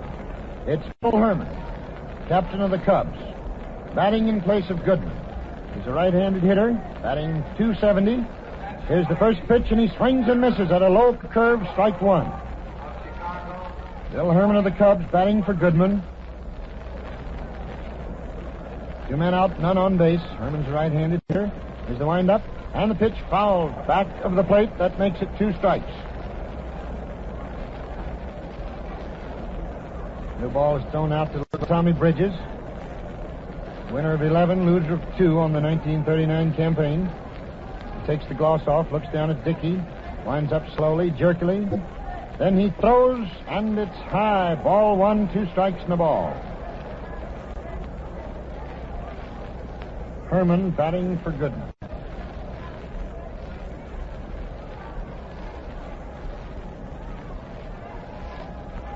Here's the windup. And the pitch, strike 3, called down the middle, and no doubt about it. As the side is retired in order, Bridges striking out 2 of the 3 men. He now has a total of 3 strikeouts in 2 innings. No runs, no hits, no errors, nobody left in the first half of the 5th. The score remains 2-1 American Leaguers. As we come into the last half of the 5th inning, umpire Cal Hubbard at the plate goes over to talk to manager Gabby Hartnett, who's piloting the National League All-Stars. And then umpire Hubbard's running over to the American League dugout now for a moment to consult with the manager Joe McCarthy. It may be that now we're going to have a change in the umpires. As the game started off, umpire Cal Hubbard of the American League was behind the plate. Major Kurth of the National League at first base. Eddie Rommel of the American League at second base, and Larry Getz of the National League at third base for the first 4.5 innings. From now on, for the remainder of the ball game, Major Kurth of the National League will come behind the plate. Rommel of the American League will go over to first, Getz to second, and Hubbard will move on down to third base. Umpire Hubbard is still in the dugout. Time is being held up here for a minute. The game is being held up. Time has been called. We're having a few lineup changes, too, which we'll check for you and pass on to you. In the National League lineup, there's a change. Herman having batted for Ivel Goodman. Goodman will leave the game, and Terry Moore of the St. Louis Cardinals will go into center field. And Mel Ott, who started in center field, will move over to his old position, right field. That's the position which Ott plays with the New York Giants, always in right field, although upon occasion, manager Bill Terry has shifted him to third base in a pinch.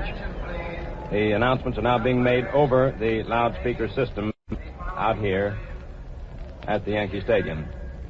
He's announcing the umpire changes, which we gave to you a moment ago.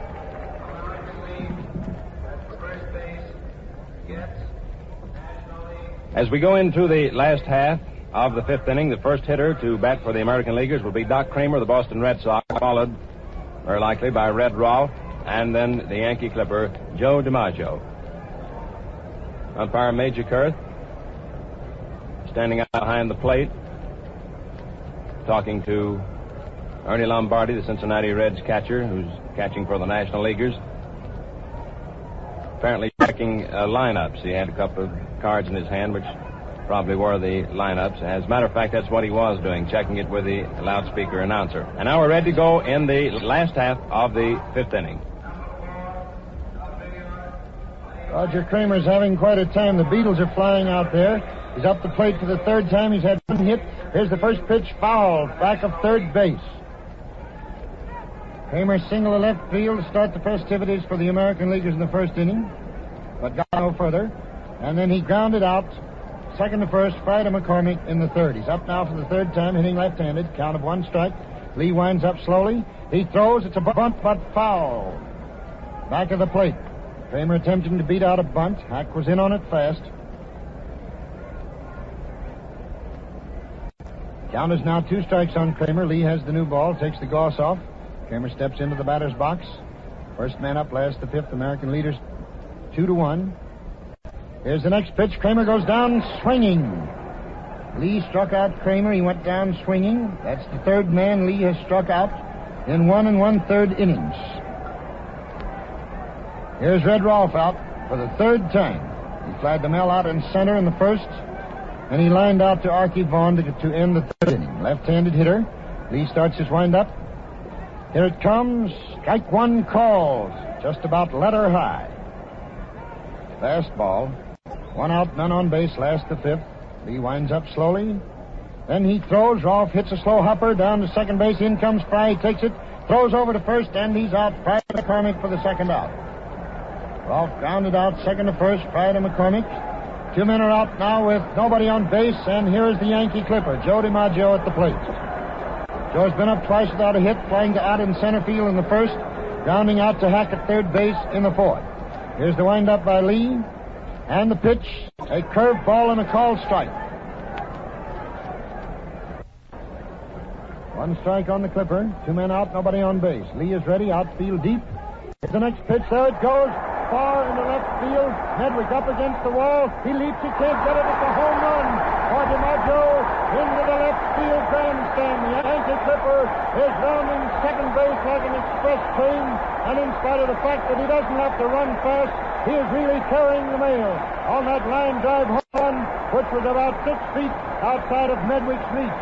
The American Leaguers go out in front now by a score of 3-1 on the Yankee Clippers. Mighty home run into the left field stands about 325 feet away from the plate. 2 men are out. Hickey up, and here's the first pitch outside, ball 1.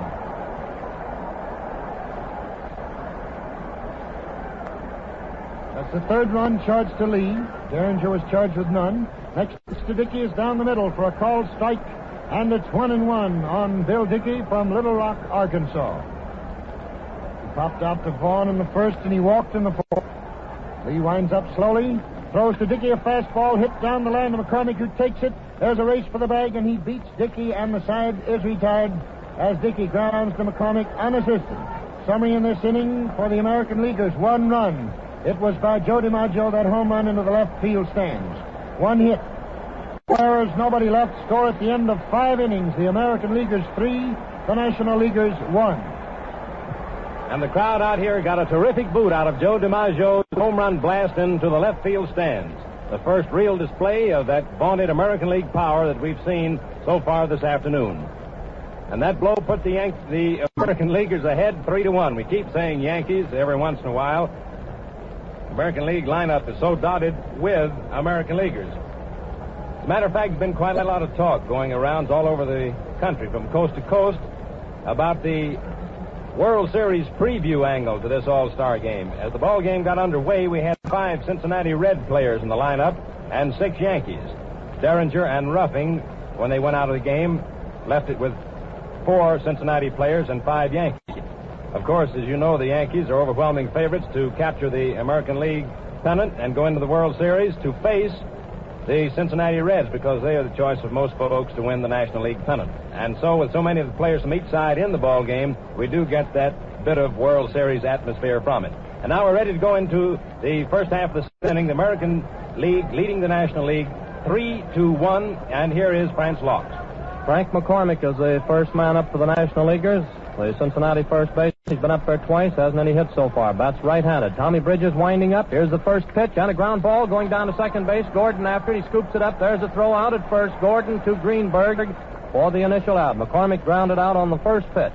1 down, and that brings up Ernie Lombardi, the Cincinnati catcher. Lombardi bats right-handed. He's had 1 hit out of 2 trips, getting a single in the second inning, and was out on a fly ball to Flash Gordon, who went back in short right to make the catch in the third. Bats right-handed with Joe Medwick of St. Louis on deck. Bridges starts his wind-up. Here's the pitch, and there's a drive going out to left center for a hit, and Lombardi is on first base with his second hit of the ball game. Lombardi gets a line single out to left center, and that brings up Joe Medwick of the St. Louis Cardinals. Bats right-handed. His third appearance at the plate. He hasn't any hits so far. Medwick was called out on strikes in the second inning, and in the fourth inning he was thrown out at first base by Joe Cronin on a hard hit grounder. 1 man down. Lombardi on first base. Medwick batting. Mellott on deck. The first half of the 6th, the American Leaguers leading the National Leaguers by a score of 3-1. Bridges steps in on the mound, getting a signal. Here's his pitch. Outside, ball 1. 1 ball is the count on Medwick. That's the first hit off of Tommy Bridges since he went into the game. Lombardi on first base. Bridges steps in on the mound again. He's all set for the next pitch. Here it comes, and a ground ball goes down to short. Cronin is after it. He juggles it, and both runners are safe.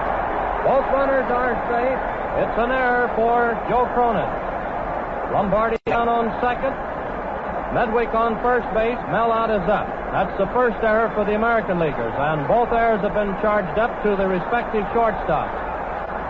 Mellott is up, getting a big hand as he steps up to the plate, and Hank Greenberg walks into the mound to talk with Tommy Bridges. Runners on first and second, 1 man down. Mellott batting with Archie Vaughan on deck.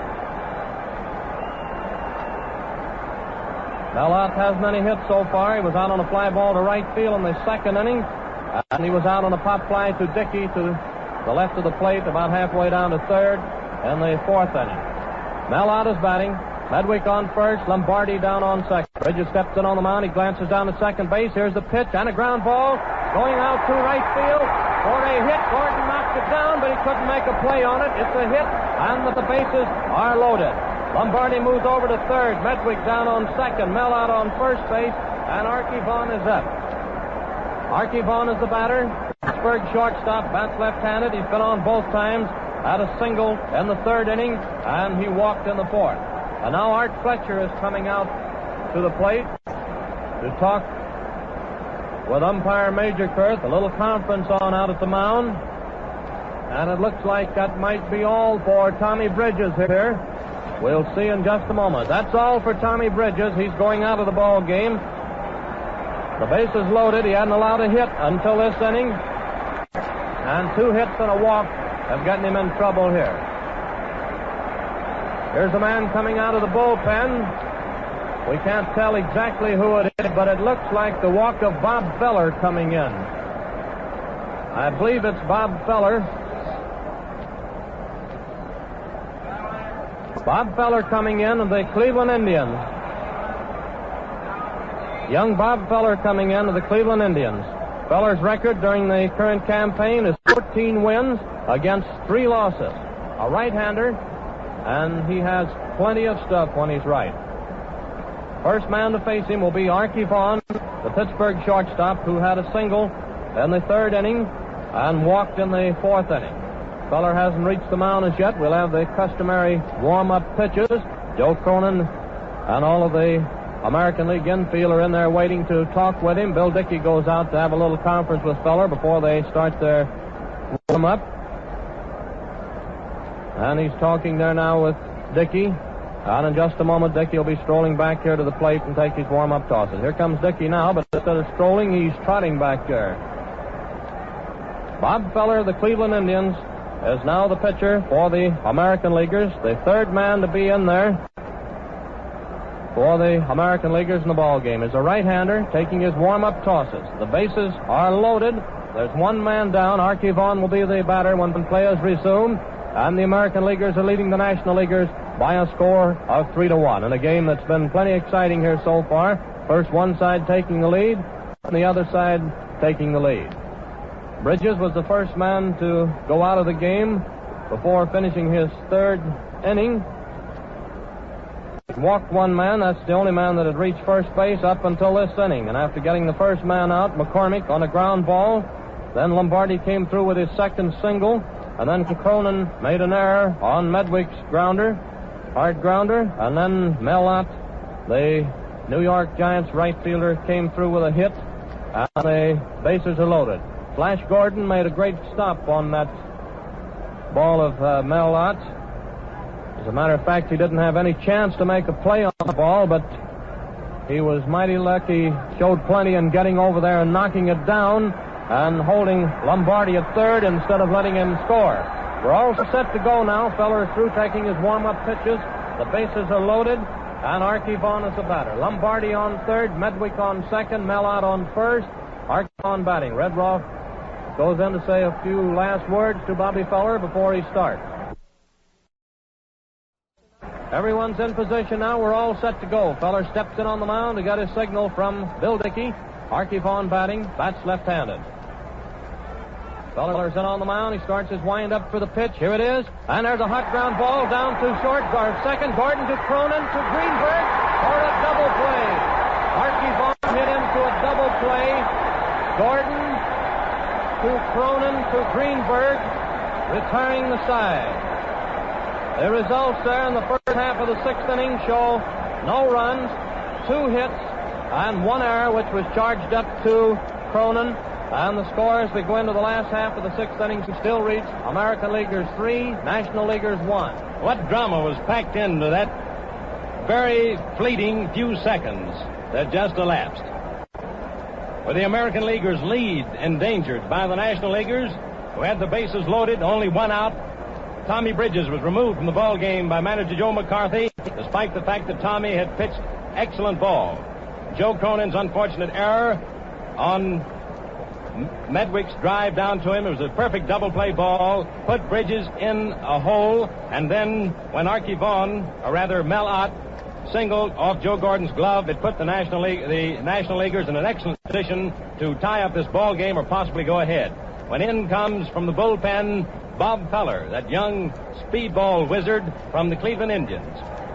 After the tenseness of the situation that existed while Bridges left the game and Feller came in, took his warm-up pitches, and then they got all set to go, Dickey flashing the sign to Feller, with Archie Vaughan, a dangerous man up there at the bat, a left-hander, the bases loaded, and on one pitch, a double play ball to retire the side. That was real drama, the most exciting few moments of this ball game so far this afternoon.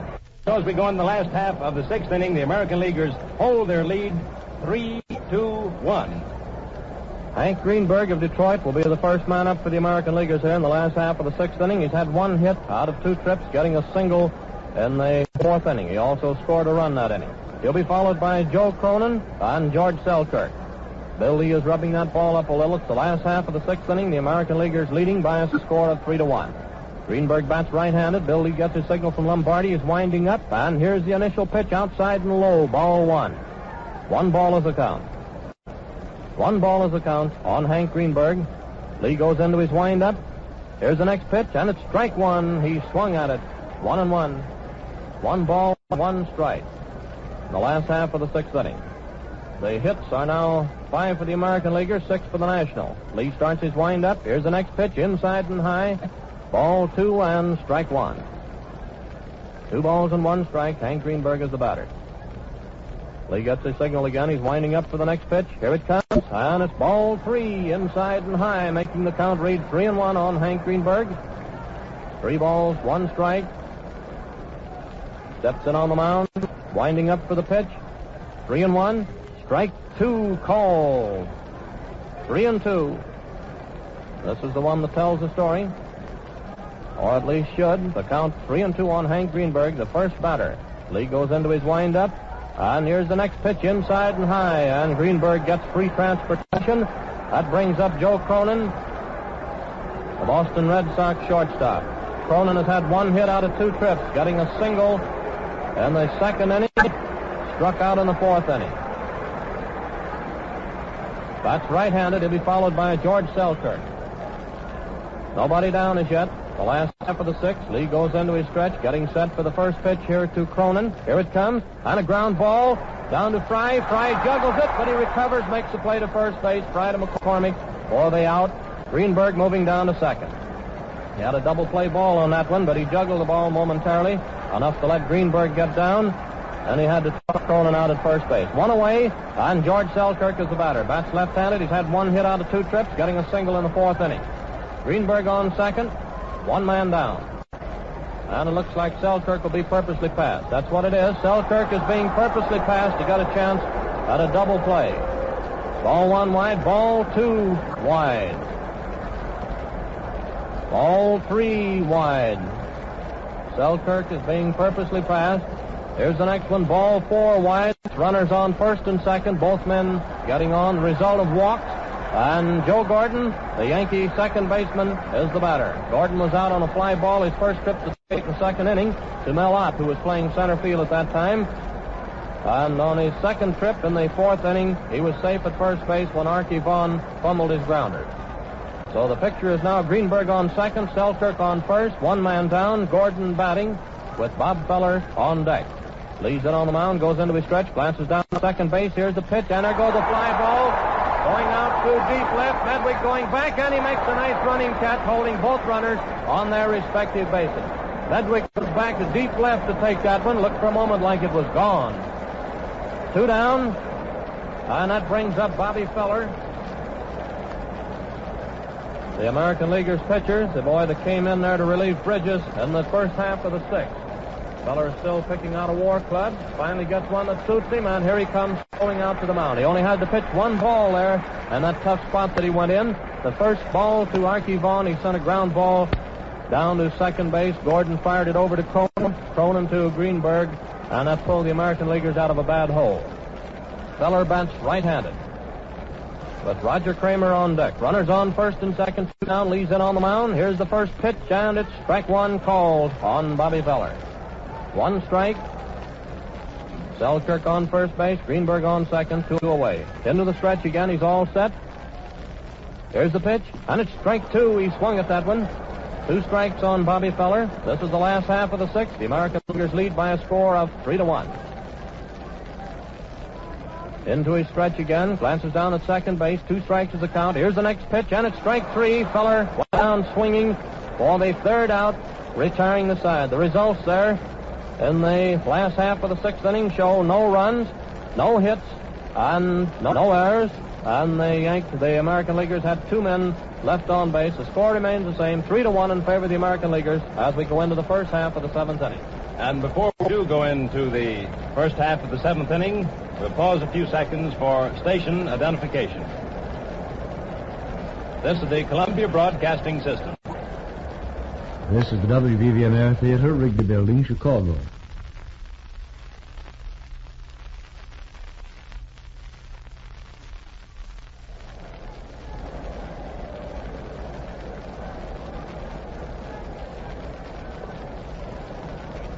Back again at Yankee Stadium. As we get ready for the first half of the 7th inning, the National Leaguers coming to bat. They're trailing the American Leaguers now by a score of 3-1. Bob Feller on the mound now, pitching for the American Leaguers, having relieved Tommy Bridges in the last of the 6th inning with 1 man out, pitching 1 ball, which was a double play ball to retire the side when the bases were loaded. We just noticed Red Ruffing, who started the game for the American Leaguers, has already taken a shower and came out of the Yankee dugout, took a seat in the lower boxes. Back behind the American League dugout. We're ready to go now, the first half of the seventh inning, and here is Arch McDonald. In the first half of the seventh inning, Babe Phelps, catcher for the Brooklyn Dodgers, is batting for lead. He's a left-handed hitter batting .287. Feller starts his windup. Here's the first pitch, low, ball one and plenty fast. On Phelps, batting for Big Bill Lee, who worked 3 innings. Gave up 3 hits, walked 3, struck out 4, and was charged with all 3 American League runs. Feller is the third pitcher in for the American Leaguers. Ruffing worked 3, Bridges 1 2/3. 2 2/3 rather.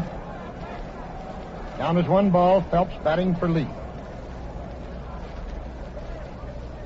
Here's the wind up by Bobby, and the pitch, he swings and misses. Strike 1, and it's 1-1.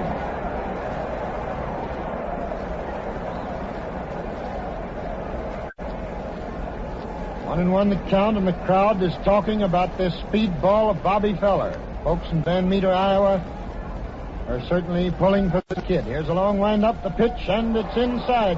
Phelps started to go around, but changed his mind. The ball was too close.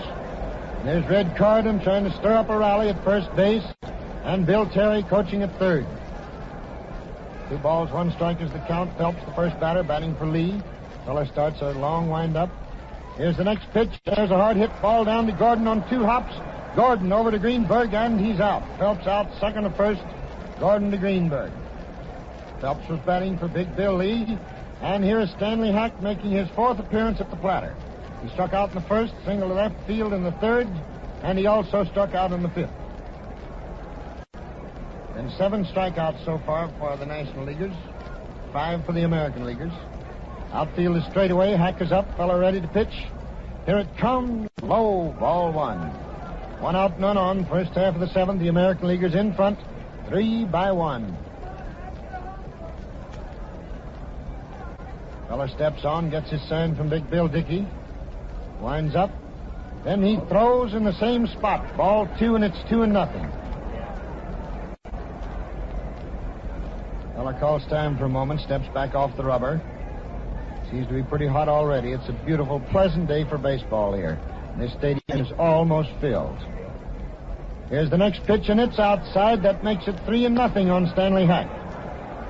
That time he was trying to jiggle his way to a base on balls. He shimmied all around the plate there and was apparently successful.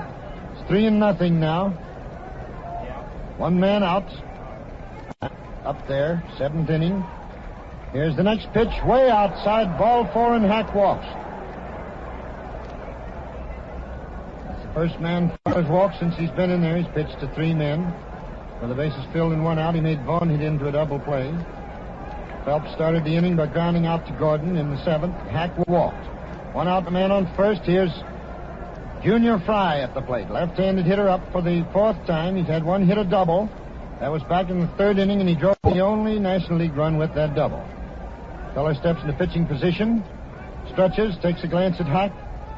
Then he throws to Fry, low and outside, ball 1.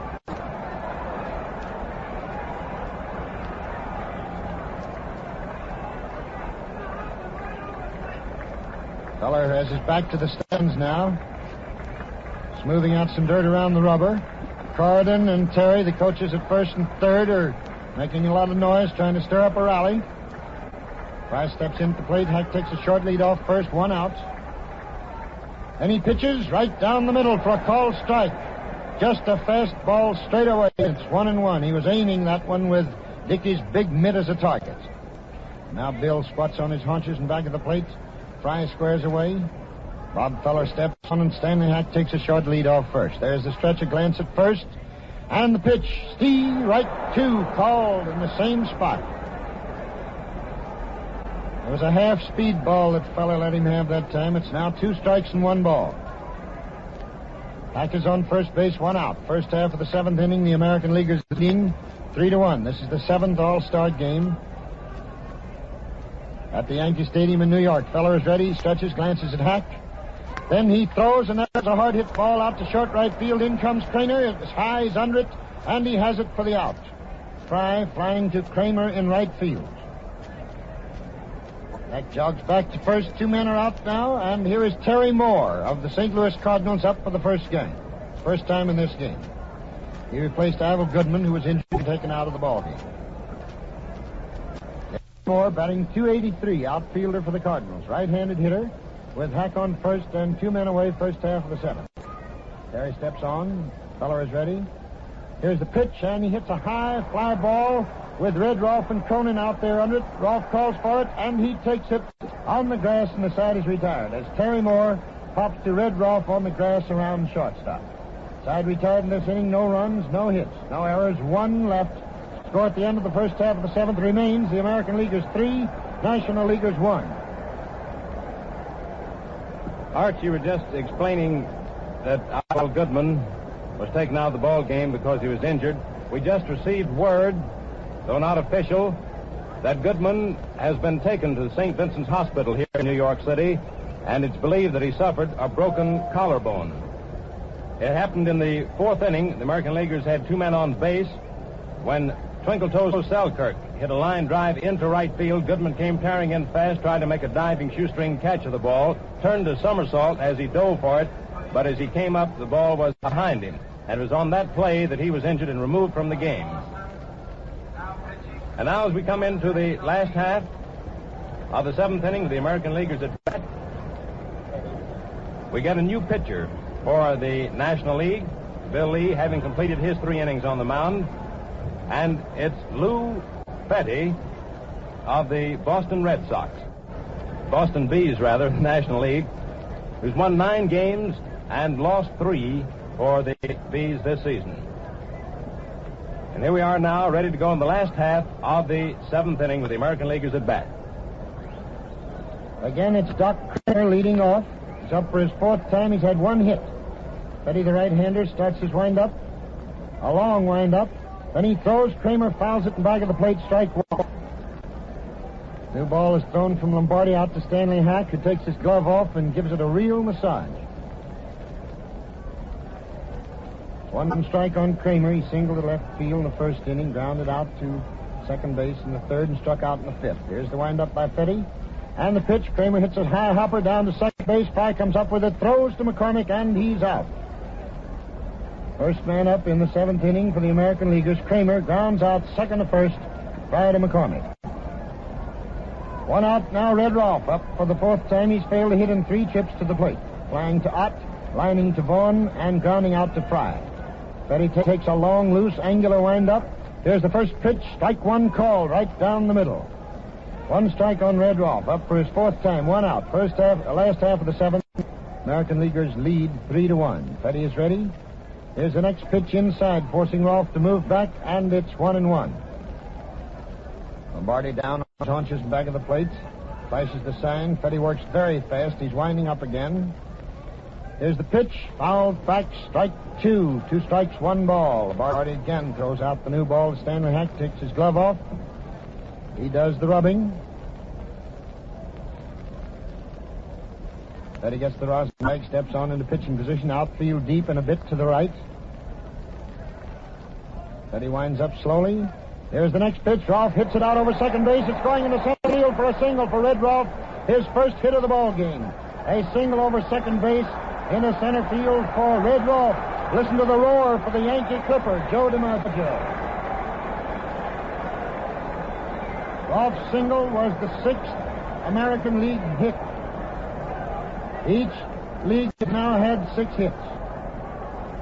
There's 1 out. Rolfe is on first. DiMaggio got a home run into the left field stands last time up in the 5th is at the plate. Here's the first pitch. High, ball 1. DiMaggio's had 1 for 3. Flying to Ott in center in the 1st. Grounding out to Hack in the 4th and that home run in the 5th. Here's the next pitch. He hits a high fly ball. And there's Rolfe right around third base. It's foul. He's under it. And it belongs to him for the 2nd out. DiMaggio fouled out to Stanley Hack just off the third base line. First man up, Kramer, grounded out second to first, Fry to McCormick. Rolfe single center, and DiMaggio fouled out to Stanley Hack off the third base line. Bill Dickey is up. He's failed to hit but walked once in 3 trips. There's a throw over to first base by Fetty. No chance to get Rolfe. He was off just a couple of steps. He stretches, takes a look at Red, throws to Dickey. Strike one called. Slow curve. One strike on Dickey.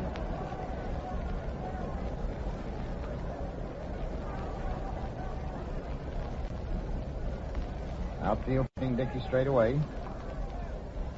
The stretch, throw to first base, no show. Rolfe is back easily. McCormick throws it in. Again, Fetty throws over. The ball almost got by McCormick this time, but he finally speared it. Rolfe again takes a fairly good lead, and time is called as Dickey steps out.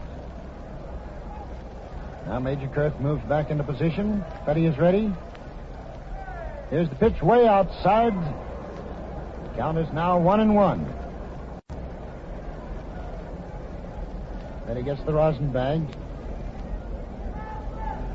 He's working a little faster than any other pitcher that's been in there except Feller. Looks at first. Throws to Dickey. Outside again, and it's 2 balls and 1 strike.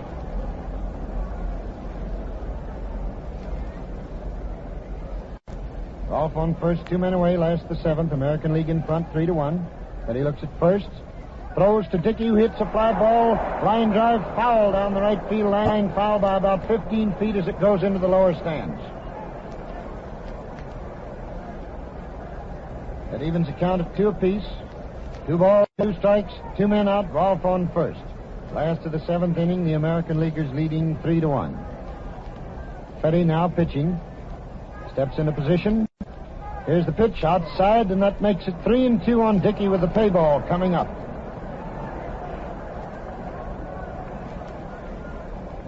Three balls and 2 strikes. Fetty steps on. Lombardi flashes the sign. Fetty looks at first. Here's the pitch. There goes Rolfe.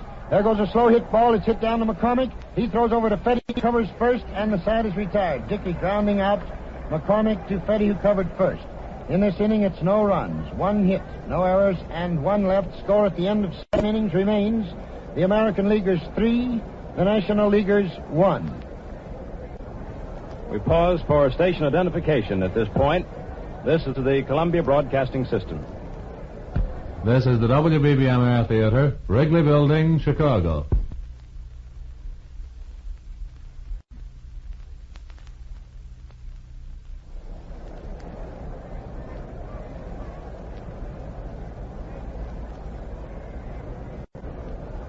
Back at Yankee Stadium, we go into the first half of the 8th inning. American Leaguers out in front, 3-1. Bob Feller out on the mound for the American Leaguers, having relieved Tommy Bridges in the last of the 6th inning. Bridges, by the way, pitched 2 2/3 innings, allowed 2 hits, walked 1, and struck out 3. 2 1/3 innings, rather. Feller having pitched 1 ball as he relieved Bridges, and a double play resulted. The 2 1/3 innings.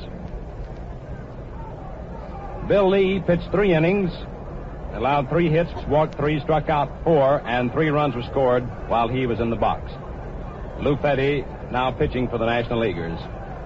And now we're ready to go in the first half of the 8th inning. The National Leaguers at bat, and here is Franz Laux. Frank McCormick of Cincinnati is the first batter. Here's the pitch, and it's strike 1. This is McCormick's 4th appearance at the plate. He hasn't any hits so far in this ball game. Feller steps in on the mound to get his signal again from Bill Dickey. Lombardi on deck. McCormick the batter. 1 strike is the count. Feller starts his wind-up. Here's the pitch, and there's a fly ball. Going out too short. Cronin moves over, and he takes it for the out. McCormick out on a fly ball to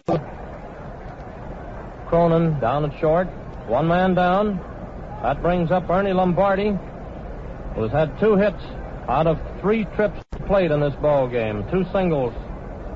Bats right-handed. Medwick on deck. Lombardi batting. American Leaguers still leading by a score of 3-1. It's the first half of the 8th inning. Feller gets his signal, goes into his windup. And here's the initial pitch to Lombardi inside. Ball 1. 1 ball is the count with 1 man down. First half of the 8th. Feller steps in on the mound to get his signal. 1 ball is the count. Goes in his windup for the next pitch to Lombardi. 1 ball. Here it comes. Ball 2 inside and high. 2 balls and no strikes on Ernie Lombardi. Lombardi had a single in the 2nd inning. was out on a pop fly in the third, and he came back with another single in the sixth inning, getting the first one to left field, the second one to left center. Both line drives. 2 balls and no strikes. Feller starts his windup. Here's the pitch. Strike one call, and the count is now 2 balls and 1 strike on Ernie Lombardi. In the first half of the 8th inning in this ball game. 1 man down, nobody on. Feller steps in on the mound. 2 balls, 1 strike. He's winding up. Here's the pitch, and it's strike 2. Lombardi took a cut at it, and the count is even up 2-2. 2 balls, 2 strikes. Picks up at the rosin bag for a moment. Strolls in on the mound. Count 2-2. 1 man down. Getting a signal. 2 balls, 2 strikes. Starts his windup. Here's the pitch, and there's a ground ball going down to second base. Gordon comes up with it. There's the throw to first. He's out. Gordon to Greenberg for the second out, and Joe Medwick of the St. Louis Cardinals is the next batter. Medwick hasn't any hits so far. He's been on one time. That was in the 6th inning when Joe Cronin booted his grounder. That's right-handed. Mel out on deck.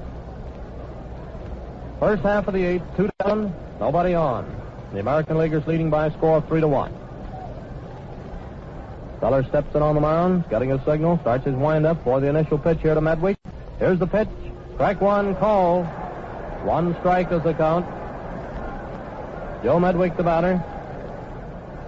2 teams are tied up on having 6 apiece. He's winding up, and here's the next pitch inside. Ball, 1-1. 1 ball, 1 strike. And again, Feller goes back to the rosin bag. Throws in on the mound, getting a signal now from Dickey with the count 1-1 on Medwick, 2 down. The first half of the 8th inning goes into his windup. And here's the pitch, and it's strike 2. Medwick swung at it. Feller seems to have that fast one really zipping in there this afternoon. 2 strikes and 1 ball.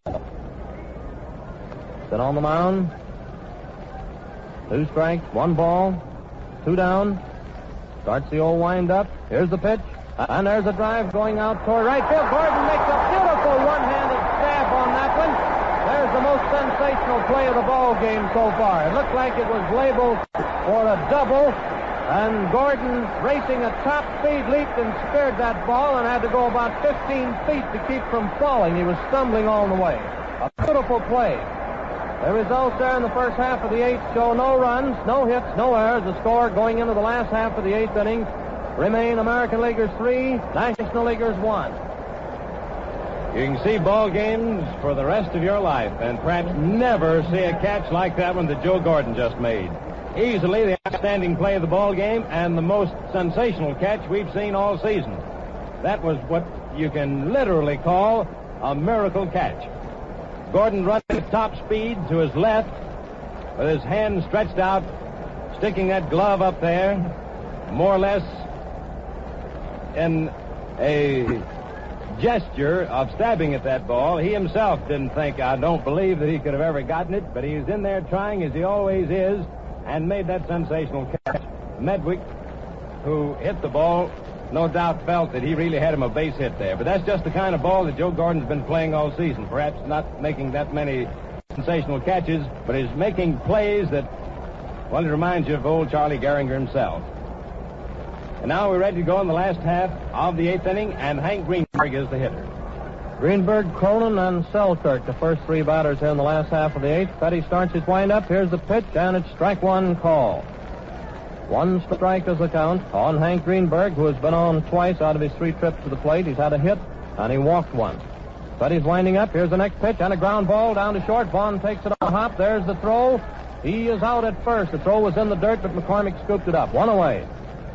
Greenberg grounded out. Vaughn to McCormick. 1 down. That brings up Joe Cronin, the American Leaguer shortstop. Cronin has been there up the plate 3 times, had a single in the 2nd inning, struck out in the 4th, and was thrown out by Linus Fry in the 6th inning. Bats right-handed. George Selkirk on deck in the last half of the 8th in this ball game. And the most thrilling play so far has been by Flash Gordon. Petty steps in on the mound, starts his wind-up. Here's the initial pitch to Gordon, or rather to Cronin, and it's strike 1 call. 1 strike is the count on Joe Cronin. 1 man down the last half of the 8th inning. Petty's winding up. Strike two, another one called. 2 strikes on Cronin. Petty picks up the rosin bag and steps in on the mound. He got his signal from Lombardi. 1 man down and 2 strikes on Cronin. He starts his windup. Here's the pitch, wide outside. Plenty wide on that one. The count is now 2 strikes and 1 ball. 2 strikes, 1 ball. 1 man down, nobody on. Goes to his windup. Here's the pitch, and there's a line drive down to Archie Vaughan at short for the second out. Cronin lined out to Vaughan at short. And George Selkirk, the Yankee left fielder, is the batter. He's had 1 hit out of 2 official trips to the plate besides a base on ball. He was purposely passed in the 6th inning. Joe Gordon on deck. 2 down, Selkirk the batter. Petty goes into his windup. Here's the first pitch. Inside, ball 1. Sort of floated that one up there, but the pitch was inside. 1 ball is the count, 2 down. Petty starts his windup. And here's the next pitch, outside, plenty wide, ball 2. 2 balls and no strikes on Selkirk with 2 down and nobody on. The last half of the 8th inning, the American Leaguers leading by a score of 3-1. Picks up the rosin bag for the moment. Throws it on the mound, getting a signal from Lombardi. 2 balls, no strikes on Selkirk. The last half of the 8th inning. Ball 3, the pitch was low. Looked like Selkirk was tempted for a moment. 3-0. Got to come in there with it now. Here's the pitch. Ball 4 wide. Selkirk walks on 4 straight pitches. That's the second time, and Gordon is getting a tremendous hand as he steps up to the plate. The boy that pulled that sensational play, and Arch just said a moment ago, you called that play wrong. He says it can't be done. It looked like just one of those kind of plays. An impossibility, it looked like, to start with, but nevertheless, he came up with it, so that's what counts. Gordon batting, that's right-handed. Selkirk on first base. Here's the pitch. Strike 1 called on Flash Gordon. 1 strike with Selkirk on first base, 2 away. Selkirk has now been on 3 times out of his 4 appearances at the plate. Here's the next pitch, and there's a fly ball going down the left field line. Medwick coming over fast, and it's a foul ball, but couldn't quite make it. A foul ball down the left field line. Medwick and Archie Vaughan, Stanley Hack, all 3 were going after it. A new ball is tossed in. This is the last half of the 8th inning. Waiting on the runners to get back to their respective bases. I thought the ball might be fair. Selkirk was clear around third. Gordon was very near down to second base. They count 2 strikes on Flash Gordon with 2 down. George Selkirk on first base. Petty steps in on the mound, goes into his stretch, glances over at first base. Here's the next pitch, inside and high for ball 1. 2 strikes, 1 ball. 2 strikes, 1 ball, a right-handed batter. Petty steps in on the mound. Up go the arms, all set for the delivery. Here it comes, and there it goes, but it's foul. Going into the upper tier of the stands down the left field line. The count remains the same, 2 strikes, 1 ball. A new ball is tossed in. It's fired down to Stanley Hack, who rubs it up a little bit before tossing it in to Petty. Petty then picks up the rosin bag, strolls in on the mound to get his signal from Lombardi. Selkirk on first base. The count 2 strikes and 1 ball on Joe Gordon, who is the batter. Up go the arms again, all set for the delivery. Here's the pitch, wide and low, and it's even up on Gordon. 2 balls and 2 strikes. 2 balls, 2 strikes. Selkirk on first base, 2 down. The score 3-1 in favor of the American Leaguers. Here's the next pitch, ball 3. It was high. 3 balls and 2 strikes, and the next one is the one that tells the story. 3-2. Selkirk on first base. Steps it on the mound again.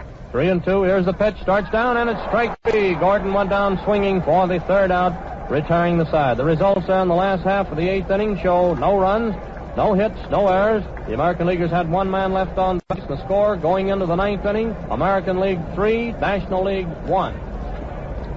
And there goes Bob Feller walking out to the mound to pitch the 9th inning for the American Leaguers. And we just noticed, sitting just to the right in the box next to the American League dugout, Walter Johnson, the old big train, who in his day had plenty of speed too. You can't help but think of the thoughts that might be running through Walter Johnson's mind as he sees Bob Feller, the new speedball pitcher of the American League, out there displaying his wares this afternoon. Walter seems to be enjoying the game quite a lot, chatting, laughing, shouts a few words to some of the ball players every once in a while. We've just gotten the official figures on the attendance out here this afternoon. 62,892 people. And if memory serves correctly, that's the second highest total of attendance in this series of All-Star Classics. The biggest total being in the game played out in Cleveland. I think it's around some 69,000. And here we go with Arch McDonald taking over in the first half of the ninth inning.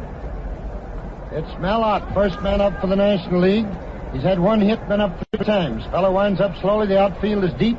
Here's the first pitch, low and inside, moving Ott away from the plate. 1 ball to count. Ott at the plate.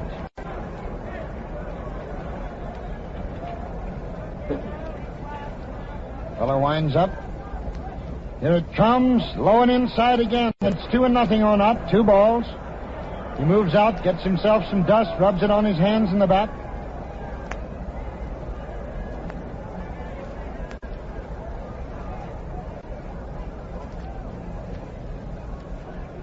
Ott squares away. He's guarding that plate closely now, trying to get a walk. Here's the next pitch, right down the middle for a called strike, and it's 2-1. The American League outfield is playing Ott very deep and just a bit to the right. 2 balls, 1 strike. American Leaguers in front, 3-1. National Leaguers have to stir up 2 runs if this game is to continue beyond this half inning. Feller winds up. Then he throws to Ott, who fouls the ball back beneath our broadcasting booth to make it 2-2. Again, Ott calls time and steps out.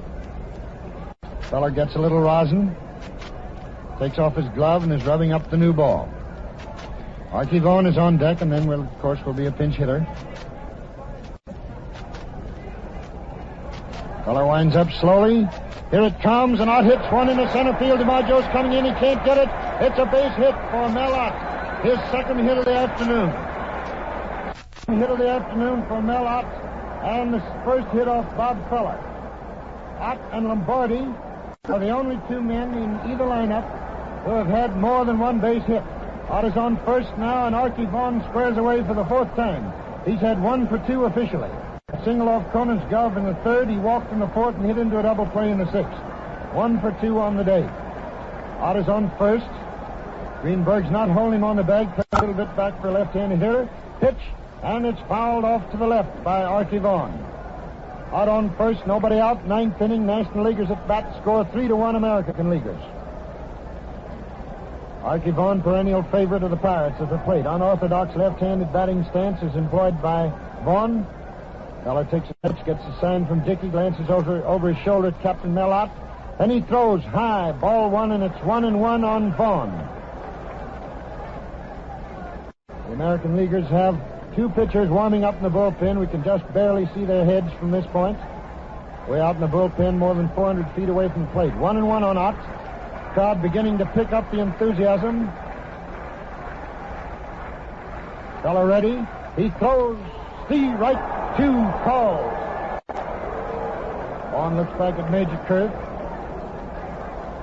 Doesn't have much to say. The ball was right down through there on the inside corner, a fast ball. Ott takes a very short lead off first because Feller has a beautiful pitching move to first. Greenberg's about 8 feet back of the bag and 5 feet inside the line. Feller takes a stretch. Vaughan squares away. Here it comes, outside and low, and that makes it 2-2 on Archie Vaughan. I see Johnny Mize of the Cardinals coming up as a pinch hitter next. And he's swinging 3 bats. Time for a moment. Feller's off the mound. Now he moves into pitching position.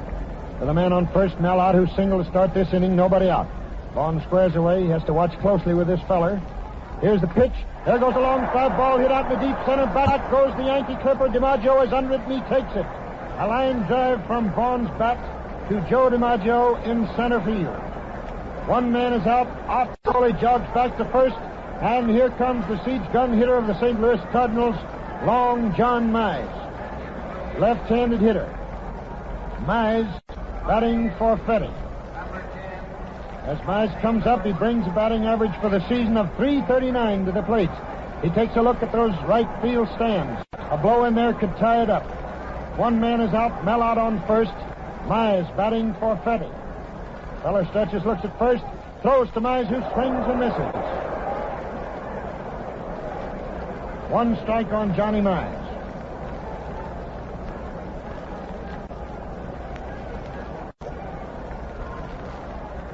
Mize squares away, hitting left-handed, out on first, one man away. Feller steps on, outfield deep. Here's the pitch. Mize swings and misses again. It's 2 strikes on Long John Mize.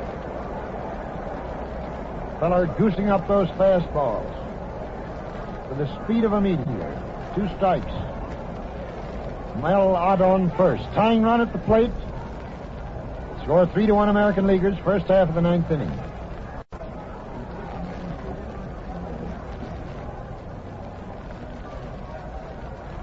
Feller takes a stretch, looks it up.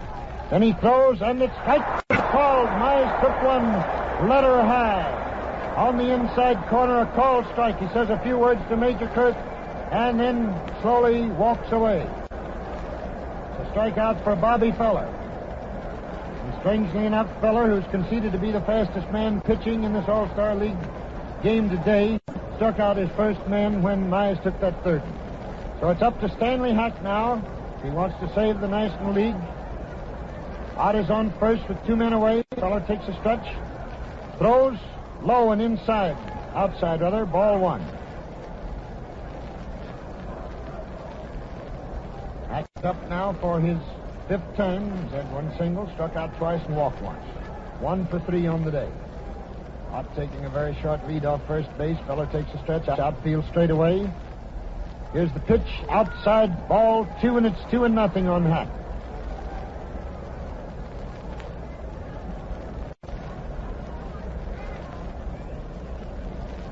Nothing on Hack, 2 men away, and Mel out on first base. First half of the 9th inning, the American Leaguers in front 3-1.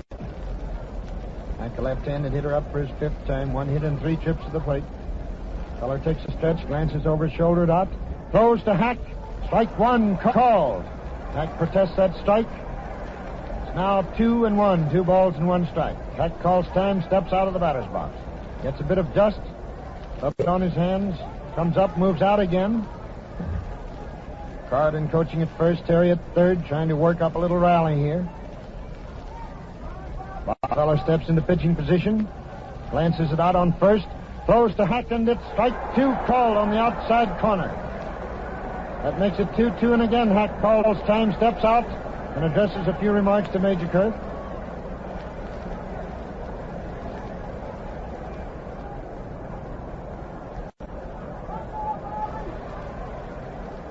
Down is 2-2 on Stanley Hack. Mel out on first, 2 men away. 9th inning. Feller steps on, looks at first, throws to Hack, who fouls it back. And it's still 2-2 on Stanley Hack. Dickey throws out a new ball to Bob Feller, who slowly walks back to the mound, gets the rosin bag, glances over at Red Rolfe, who's encouraging him out there.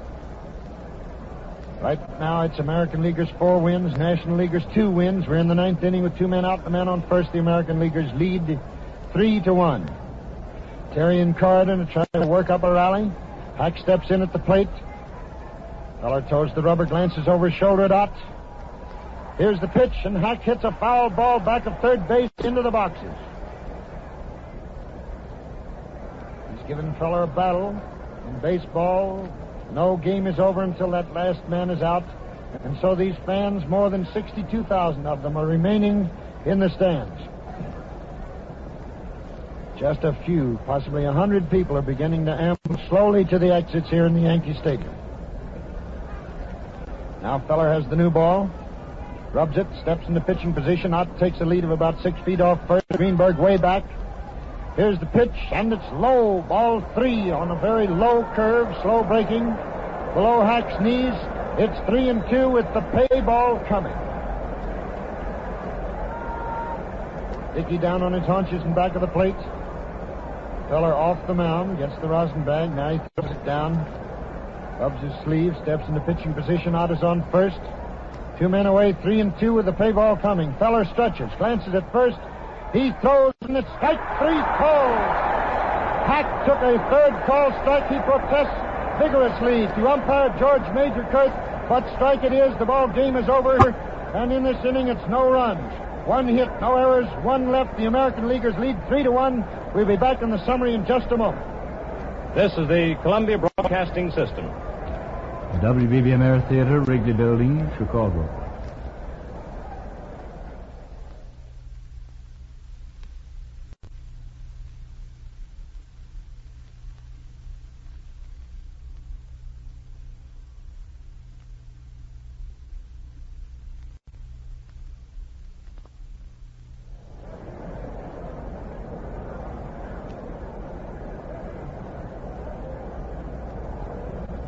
And here we are back at Yankee Stadium, where the American Leaguers defeated the National Leaguers 3-1. And here's how the runs were scored. In the third inning, the National League hopped off to a 1-run lead when Stan Hack led off with a single and scored on Lonnie Fry's double to right. In the last half of the fourth inning, the American Leaguers went into action. They were trailing 1-0. With 1 out, Bill Dickey walked, and Hank Greenberg followed with a single to left, sending Dickey to second. Joe Cronin of the Boston Red Sox came up to bat, always a dangerous man in the pinches, but he struck out. That was 2 away. Then came Twinkle Toe Selkirk of the New York Yankees, who hit a smashing line drive into right field. Ivel Goodman of the Cincinnati Reds, playing right field, came in fast, attempted a diving shoestring catch of the ball, turned a somersault, but failed to hang on to it. It was a hit for Selkirk, and Dickey scored. Then Joe Gordon of the Yankees came up, hit a ground ball to Archie Vaughan at short, who fumbled it, and Gordon was safe at first, and Greenberg scored on the error, which put the American Leaguers in front 2-1. In the last of the fifth inning, the final run of the ball game came when the Yankee clipper, Joe DiMaggio, hit a home run into the left field stands. That made the score 3-1 at the end of the fifth inning, and that was all the scoring for the day. And so the American League has won the ball game 3-1. The American League 3 runs, 6 hits, 1 error. The National League 1 run, 7 hits, and 1 error. Red Ruffing was the starting pitcher for the American Leaguers. He worked 3 innings, allowed 4 hits, walked 1, struck out 4 men, allowed 1 run. Tommy Bridges followed Ruffing, pitched 2 1/3 innings, allowed 2 hits, walked 1, struck out 3, and no runs were scored on him. Bob Feller relieved Bridges in the last of the sixth inning with the bases loaded, 1 away, and pitched only 1 ball, and it was a double play ball, retiring the National Leaguers without a run. Feller continued to pitch the rest of the game, pitching 3 2/3 innings, allowed 1 hit, that came in the 9th inning, walked 1 man, struck out 2, both of them coming in the 9th inning, and allowed no runs. Bridges gets credit for the victory.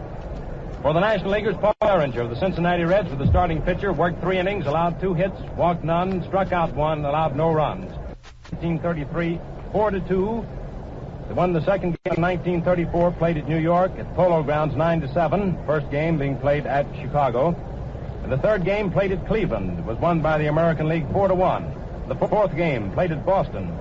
In 1936, the National League won 4-3. In 1937, the game played at Washington, the American League won 8-3. And the sixth game played at Cincinnati, the National League won 4-1. And here this afternoon, the American League has won again to go out in front 5-2. And so it's been in all these games that the American League has never lost when the game, the All-Star Classic, was played on an American League field. And now, before we leave Yankee Stadium, we'd like to have a word from Arch McDonald and Franz Laux, your play-by-play commentators. And first, Arch McDonald. Just a word or two, Mel. The hits this afternoon were divided as follows. Stan Hack got 1, a single left in the third. Fry got a double to right field and drove in the only National League run also in that same inning. Only 2 hitters in either lineup got more than 1 hit. Lombardi got singles in the 2nd and 6th, and Mel Ott got singles in the 6th and 8th. The other National League hit was by Archie Vaughan, a single off Cronin's glove in the 3rd. The National League hits were divided, the American League hits were divided as follows. Kramer got a single in the 1st inning, Red Rock for a single in the 7th, Joe DiMaggio, his home run in the 5th, the only home run of the game.